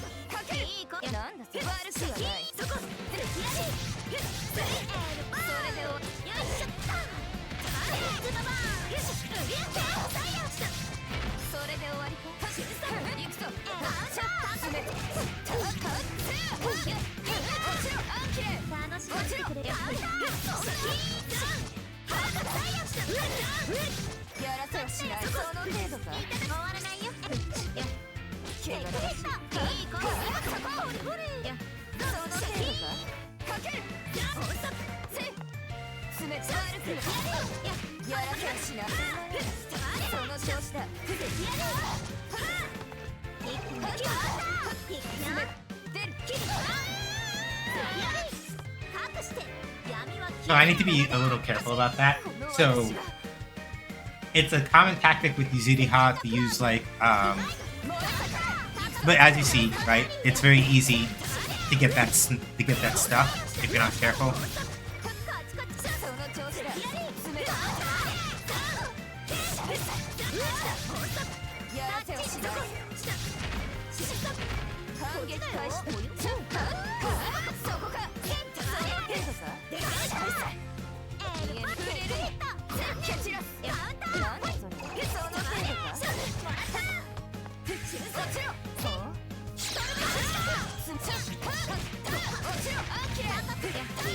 Yeah, fair.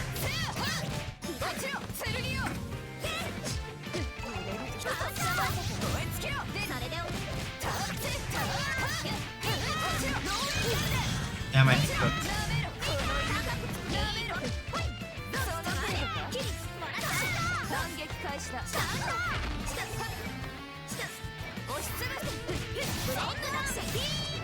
Oh, if that shield bash hadn't stopped short, I would have been forced to kind of keep eating something there, but just barely.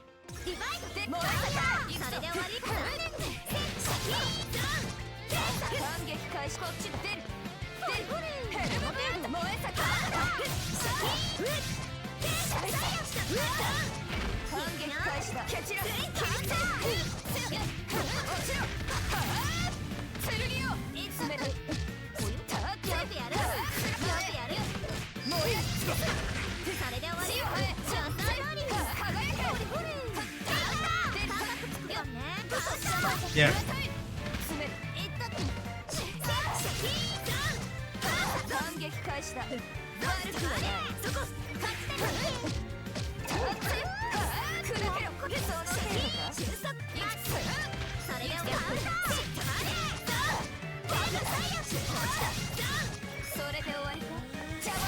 Yeah, fair.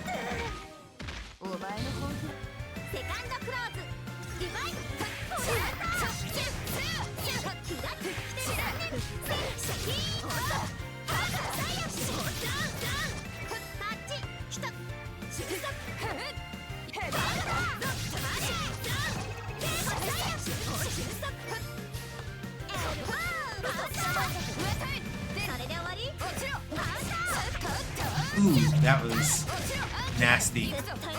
That was nasty.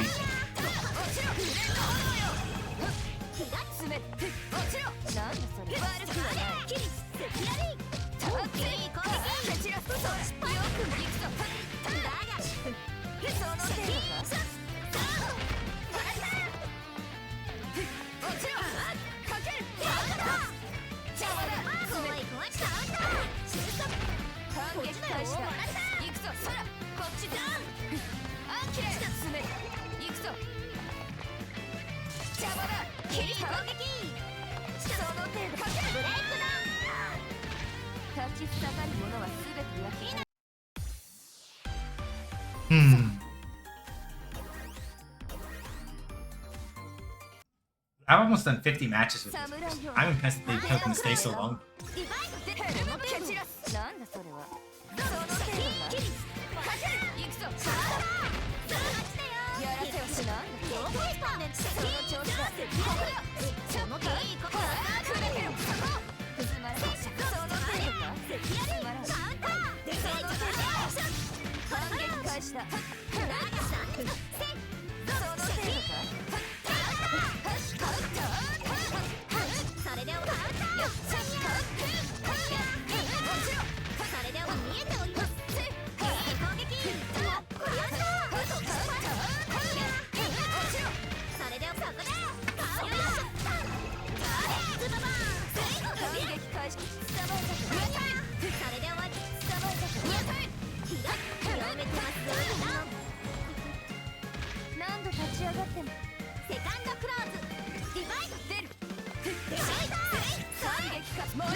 Ah, damn it.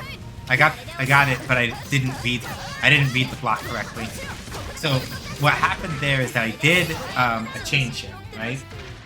And I went for a low shield because I thought that they landed already, and they were still in the air. So I got hit with an overhead instead and got guard broken.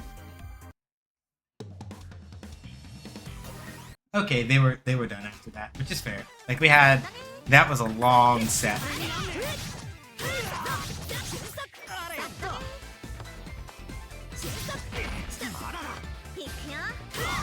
But yeah, mostly the reason why I picked Under Night tonight was because it did get a patch recently with the new character Ogre. I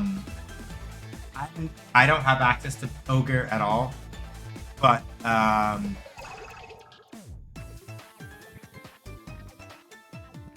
don't have access to Ogre the character at all. But the main thing that Yuzuriha benefited from, at least the major change that I understood from the patch notes, right, is that her dashing B, this move is active for longer, which basically stabilizes like combos like this.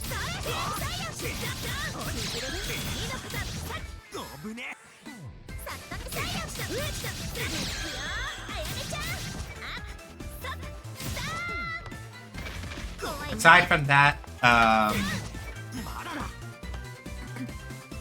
this stance move, which if you're able to, if somebody attacks you while you're doing this, so let me explain how Yuzuriha stance works, because I never got a chance to explain that.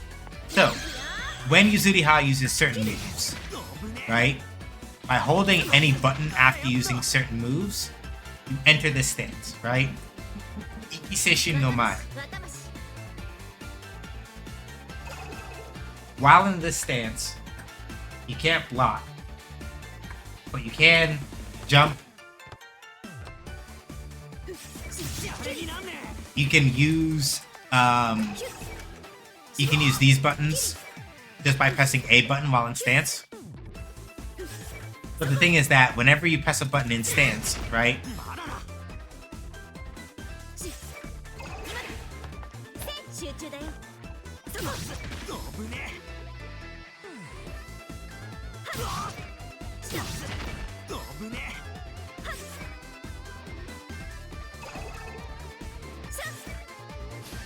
Whenever you're in stance, right?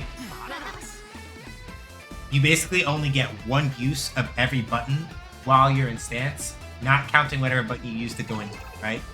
So I can do 1A, 1B, or 1C, and then after that, I have to like, this little step that I do by just walking forward or backward restores all my stance markers. However, while I'm in this, I can also do that stuff, right?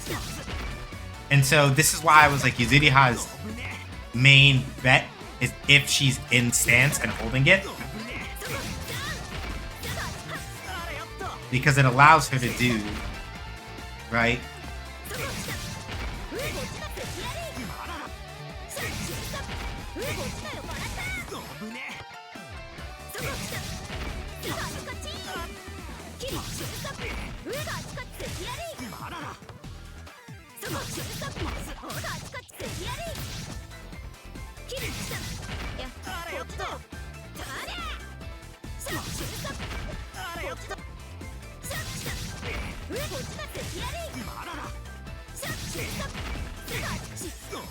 Because it allows you basically to sort of like set up pressure situations where like, right? You are invincible during both of these dashes, as well as her teleports. So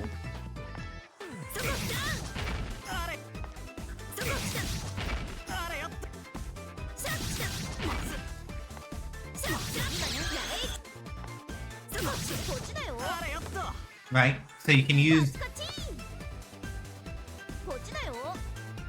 the teleports to move around quickly even when you're not in stance. But when you are in stance, right? Provided that the person cannot like actively read where you're gonna stop, you still have both of your regular dashes.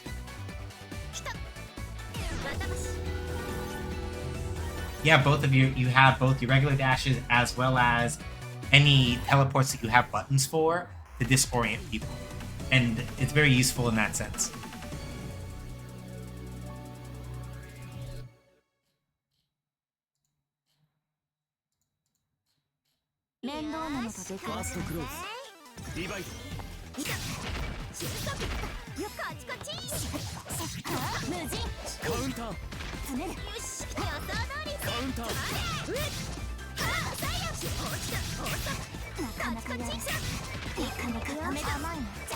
Very good.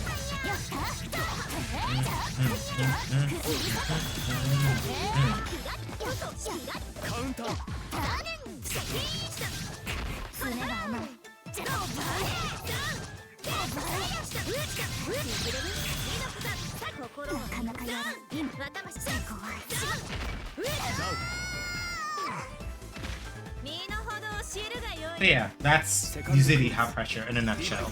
For those of you who were in ad hell and missed my explanation, the simplest way to explain it is just that I was talking about the way that Yuzuriha's general pressure works, which is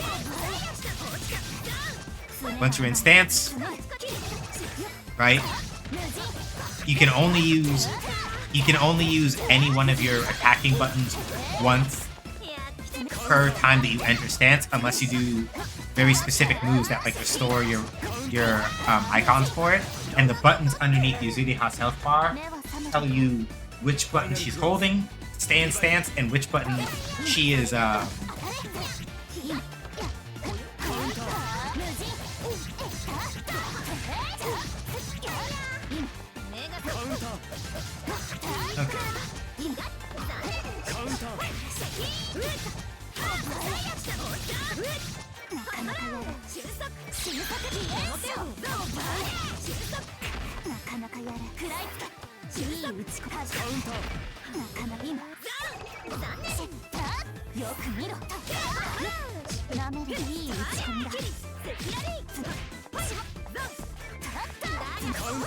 Good throw.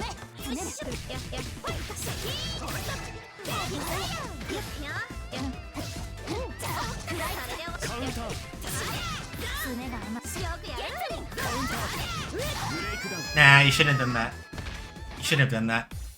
They did a DP there, and so yeah, they're like, I'm gonna DP here. Should have done that. Bad idea. 楽には勝たせてもらえなさそうだ。いい打ち込みだ。読めてますぞ。やった。いいがよ。カウンター。詰める。ああ。シュート。いや。なかなかやれ。じゃあ。落ちなくやれ。シャキーズババー。爪が甘い。カウンター。悪くはない。甘いね。キリ。やれ。やる。ポイントだが甘い。それで。ポイントね。ちょっとやる。この手でやる。カウンター。落ちなくもらった。ズババー。爪が甘い。それじゃダメだ。よいしょ。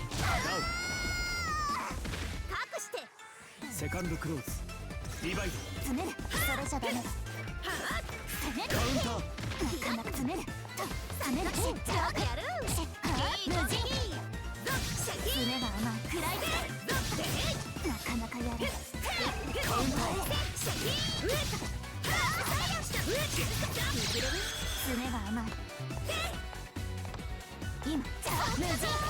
よっ。それで終わり。詰める。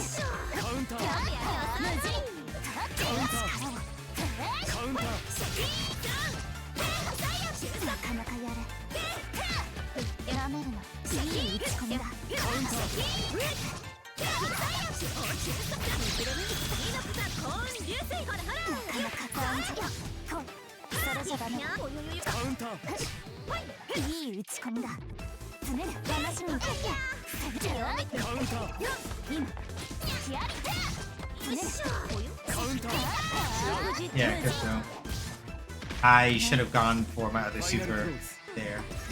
I messed up how much damage I would have managed to block for the kill. Get sitting.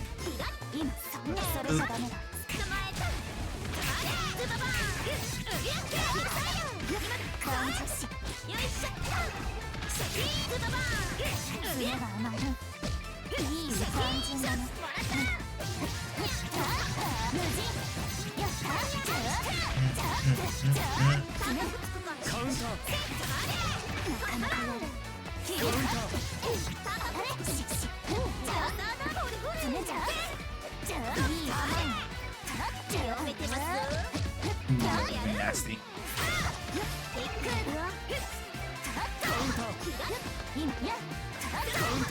Yep, I'm probably cooked. They don't drop it. Yeah, I'm cooked. So yeah, the thing about Lin, or Lin rather, the thing about Lin is that mostly she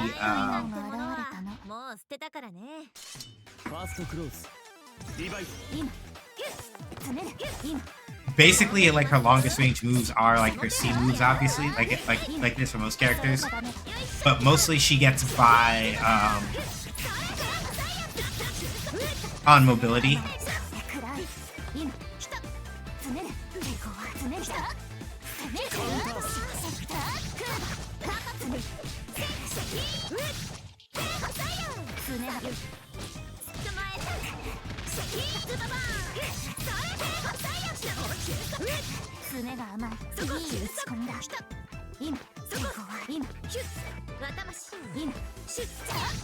Yeah, too hasty. I should have used another C to check her.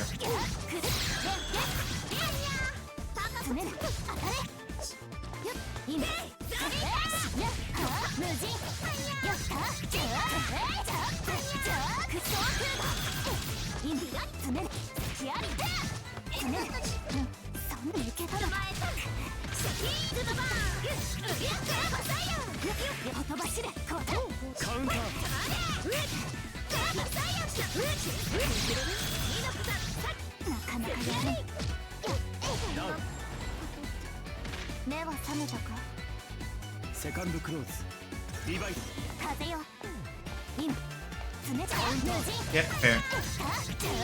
She did a move that reached under my hitbox. Checking that way. それで終わりよっ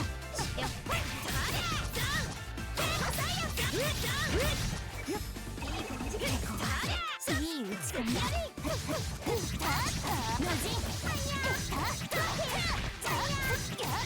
今来るかねいい攻撃風よ高くつくかね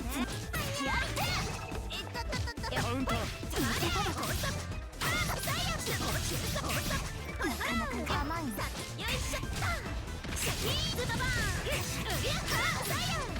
カウンター飛ばしれ爪だいい打ち込みだ単純だよただそこ爪が来るかカウンター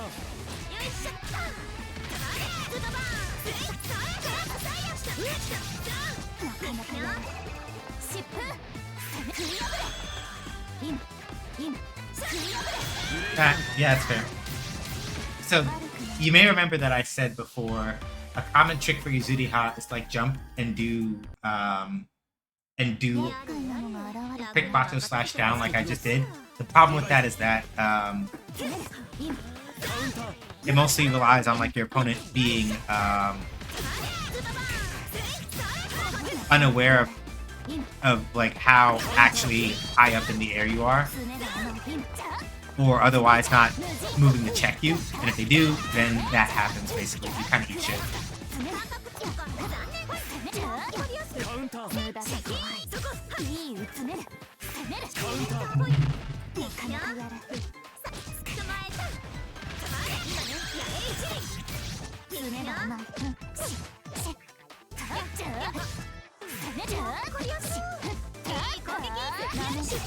爪が甘いいい攻撃カウンターなかなか今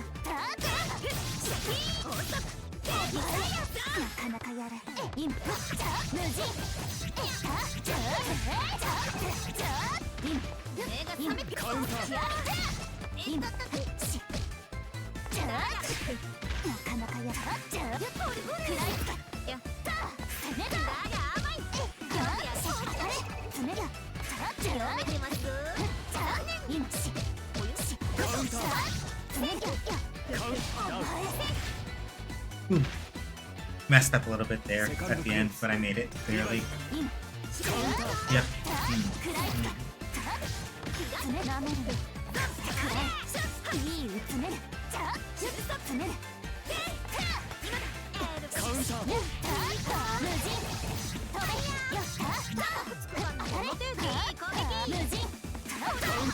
Yep, that's fair.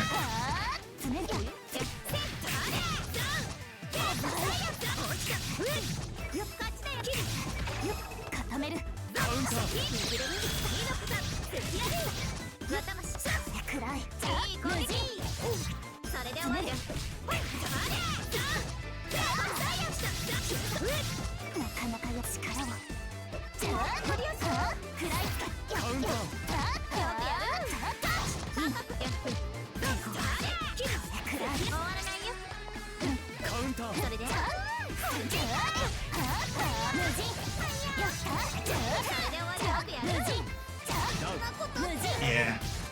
As you see, like, despite the fact that she has what appears to be deceptively short range, Lynn has her tricks, especially because of how she moves, or extending her range in ways that, like, if you don't know, or if you're not careful, it's very easy to get caught.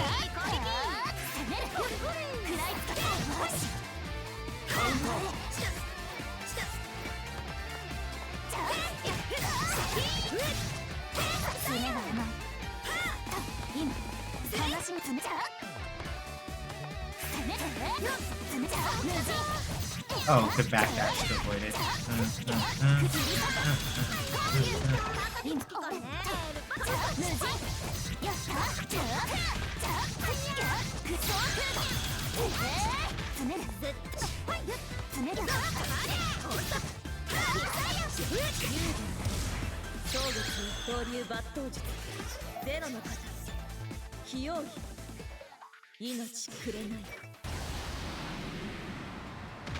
寝て飛ばしるだがあんまりわかりやすいほい止まれブレイクダウン Ooh, clutched that out by the skin of my teeth.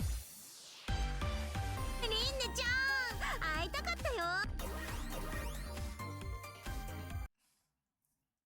迷いなんて Top of the hour, we're done. リバイカウンター So we got like another, a little bit under 15 minutes left.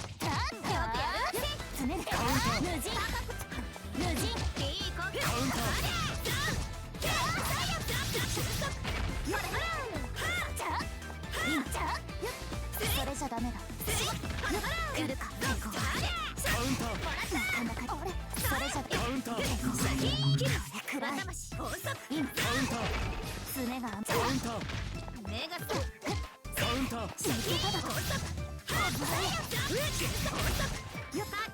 いいうちカウンターすねが甘い無人 Oops, I forgot how to use C.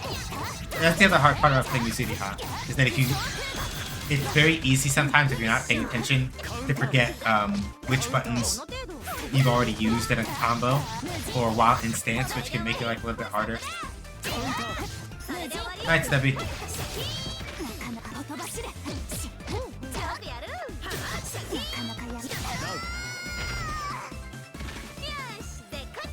セカンドクローズリバイカウンター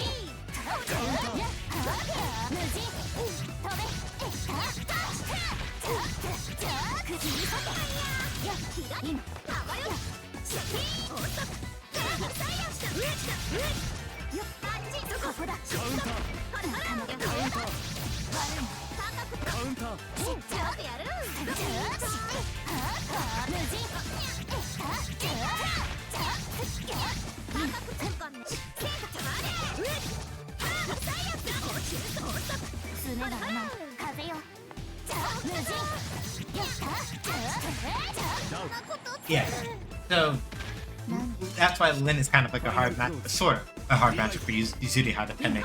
If you have a hard time like figuring out where she's going to stand, you wind up having a harder time.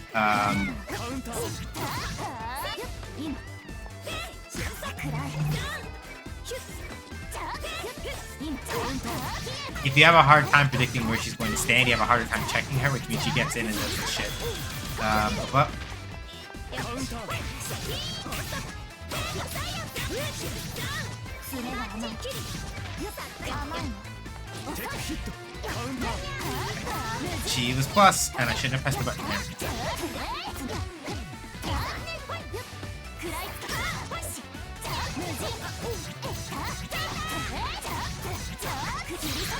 Yeah, I'm cooked. So, yeah, again, your reminder. If you attempt to throw somebody in this game and they stop your throw, don't press a button, usually. Because they're going to be plus and you're not going to be, which means that most of the things you do will eat tremendous amounts of shit. すねが甘い固める今つねるそれじゃダメだつねるつねるすねが甘いカウンター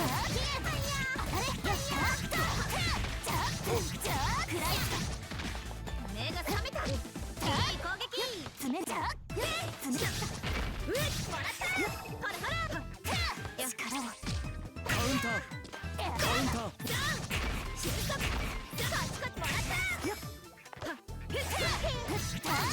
無人飛べ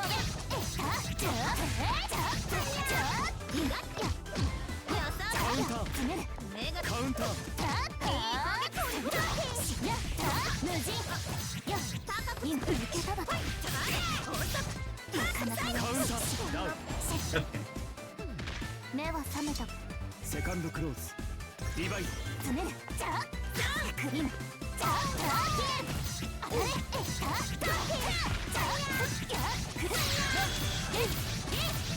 それで終わりこりよしつねるカウンター無人飛べ無人つねる止めカウンターブレイクダウン調子に乗ってましたゲーのゲだねウィナー Damn.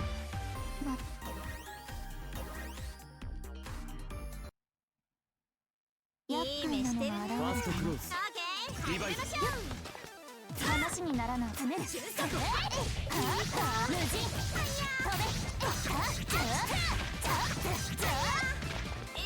今カウンター。詰める。カウンター。なかなかよ。それだ。切り刻め。カウンター。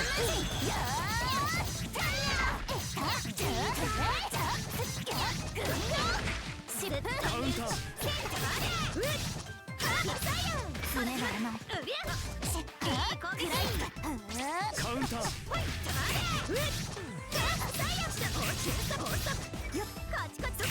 なかなかやる。いい打ち込みだ。Yep. Oops. When I pressed the button, that wasn't gonna hit. That's my fault. Right there, if I was gonna try to press my advantage after that switch, I should have done 6C.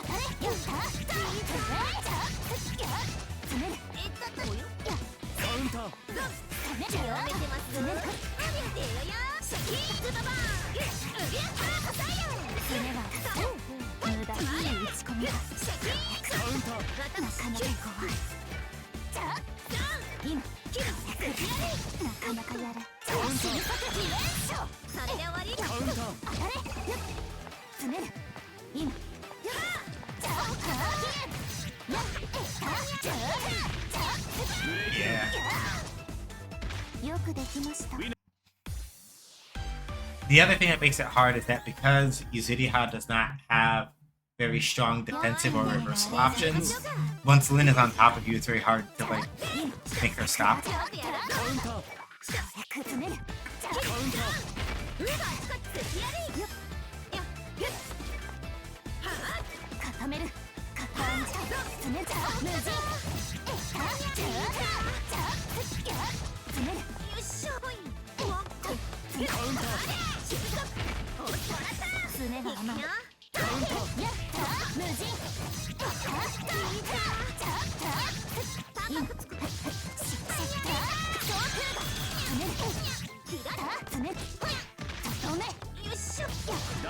And as you can see, right, if you attempt to directly jump up after getting knocked down, most people will be able to just like stuff you with a bunch of really quick 5As.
Go.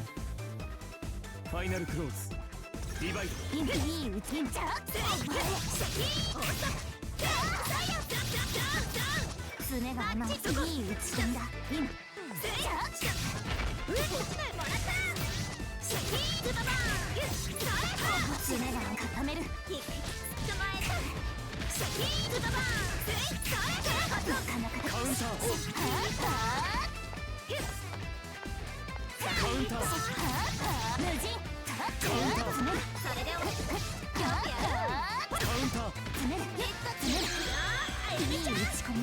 Yep.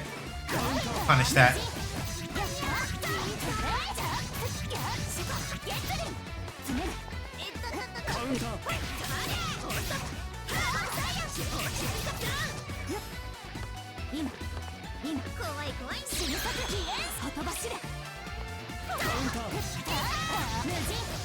I'd be dead.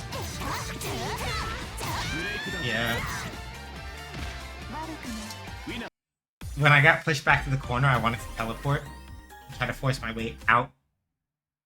But I messed up the input to a teleport and didn't get out in time.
There we go. Second close. Divide.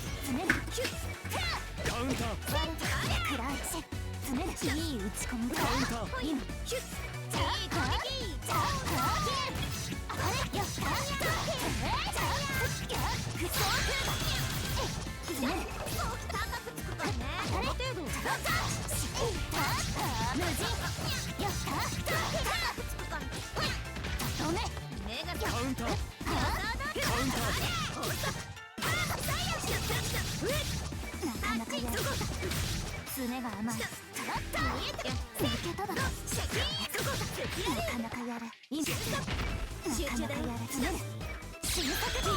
Oh, yeah, I got caught by that. So I guess the hitbox activated pretty quick, so I got caught.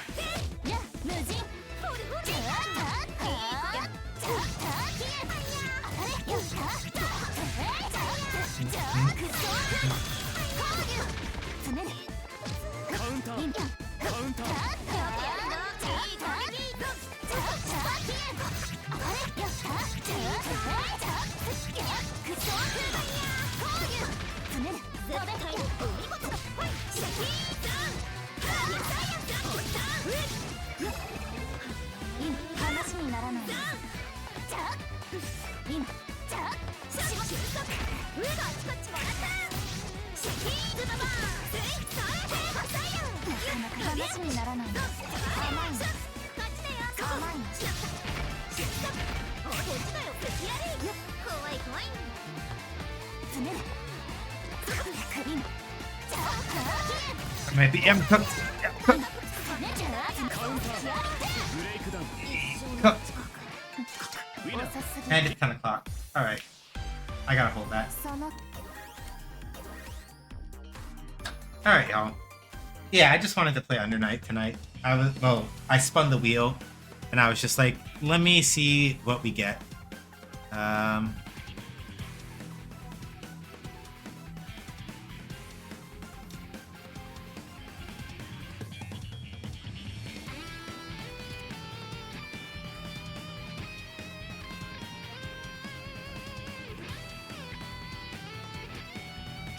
Okay. So, thank you, Sin, for links. Here's the basic rundown. I do game analysis and design articles over at my NeoCities blog, which has an RSS feed if you want to follow it. My stream blogs are up on YouTube. Ko-Fi, if you want to support me in the stream but don't want to give money to Amazon or Jeff Bezos, Ko-Fi is the way. My throne has anonymous gift giving if you would like to do that. And my card has my other social media links. Mostly I'm active on Blue Sky. Gilded, if you don't mind making a Roblox account that you never have to use for anything else ever again, you can join us on Gilded when we're not doing stream stuff and hang out there with us. And then if you want to know more about the Game Dev Studio Co-op that I helped co-found,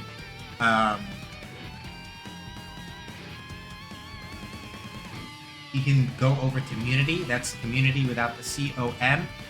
munity.games. We also have a Patreon that you can support us on for your paid tier for more information about the stuff that we're doing. And then, if you want to play our demo for our game, Shoot Lancer is over there. You can check it out at our itch page. Stream schedule. Right now, the current plan is that Sunday is going to probably be a new game, I think, for our long-form streams on Sunday. I'm debating what game that is because I am going to be taking a trip out of town, not this next week, but the week after, so I'll have to miss a Sunday stream anyway. And I'm trying to figure out if it makes sense to start something long-form before that trip or start something after that trip. I'm going to sit down and sort of chew over my options a little bit more and let y'all know what's up. Alternatively, I may take this upcoming Sunday off, depending on whether or not some shit pops in. I will let y'all know. But either which way, thank y'all for hanging out. Deeply appreciate it. I'm going to go find us somebody to go hang out with. So give me a second and let me look and see who's on, and then we will be on our way.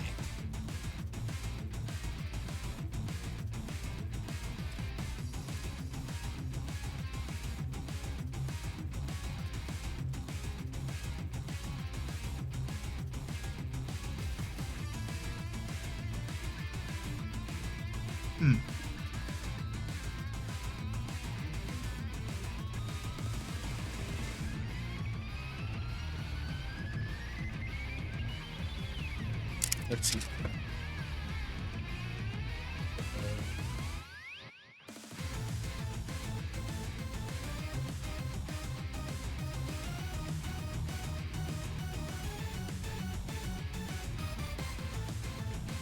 You know what? Today feels like a day. We go hang out with Data Dave. Data Dave looks like he is in the post game from Monster Hunter Rise. Yeah, definitely, because there are certain enemy types that you don't fight until you're away from them. So, we're gonna go hang out with Data Dave. Seeing if I can get an exclamation point raid for Data Dave, I'd appreciate it. So, Data Dave is a variety streamer and a voice actor. He normally plays a bunch of different games. Like, he's planning on trying out Split Fiction after some punts in Monster Hunter Rise. But he is playing Monster Hunter Rise in the post game. So if you have not yet cleared, I don't know what HR, but if you have not yet cleared the main story for Monster Hunter Wilds and you don't want spoilers, you may want to set out the raid, and that's okay. So yeah, Sunday.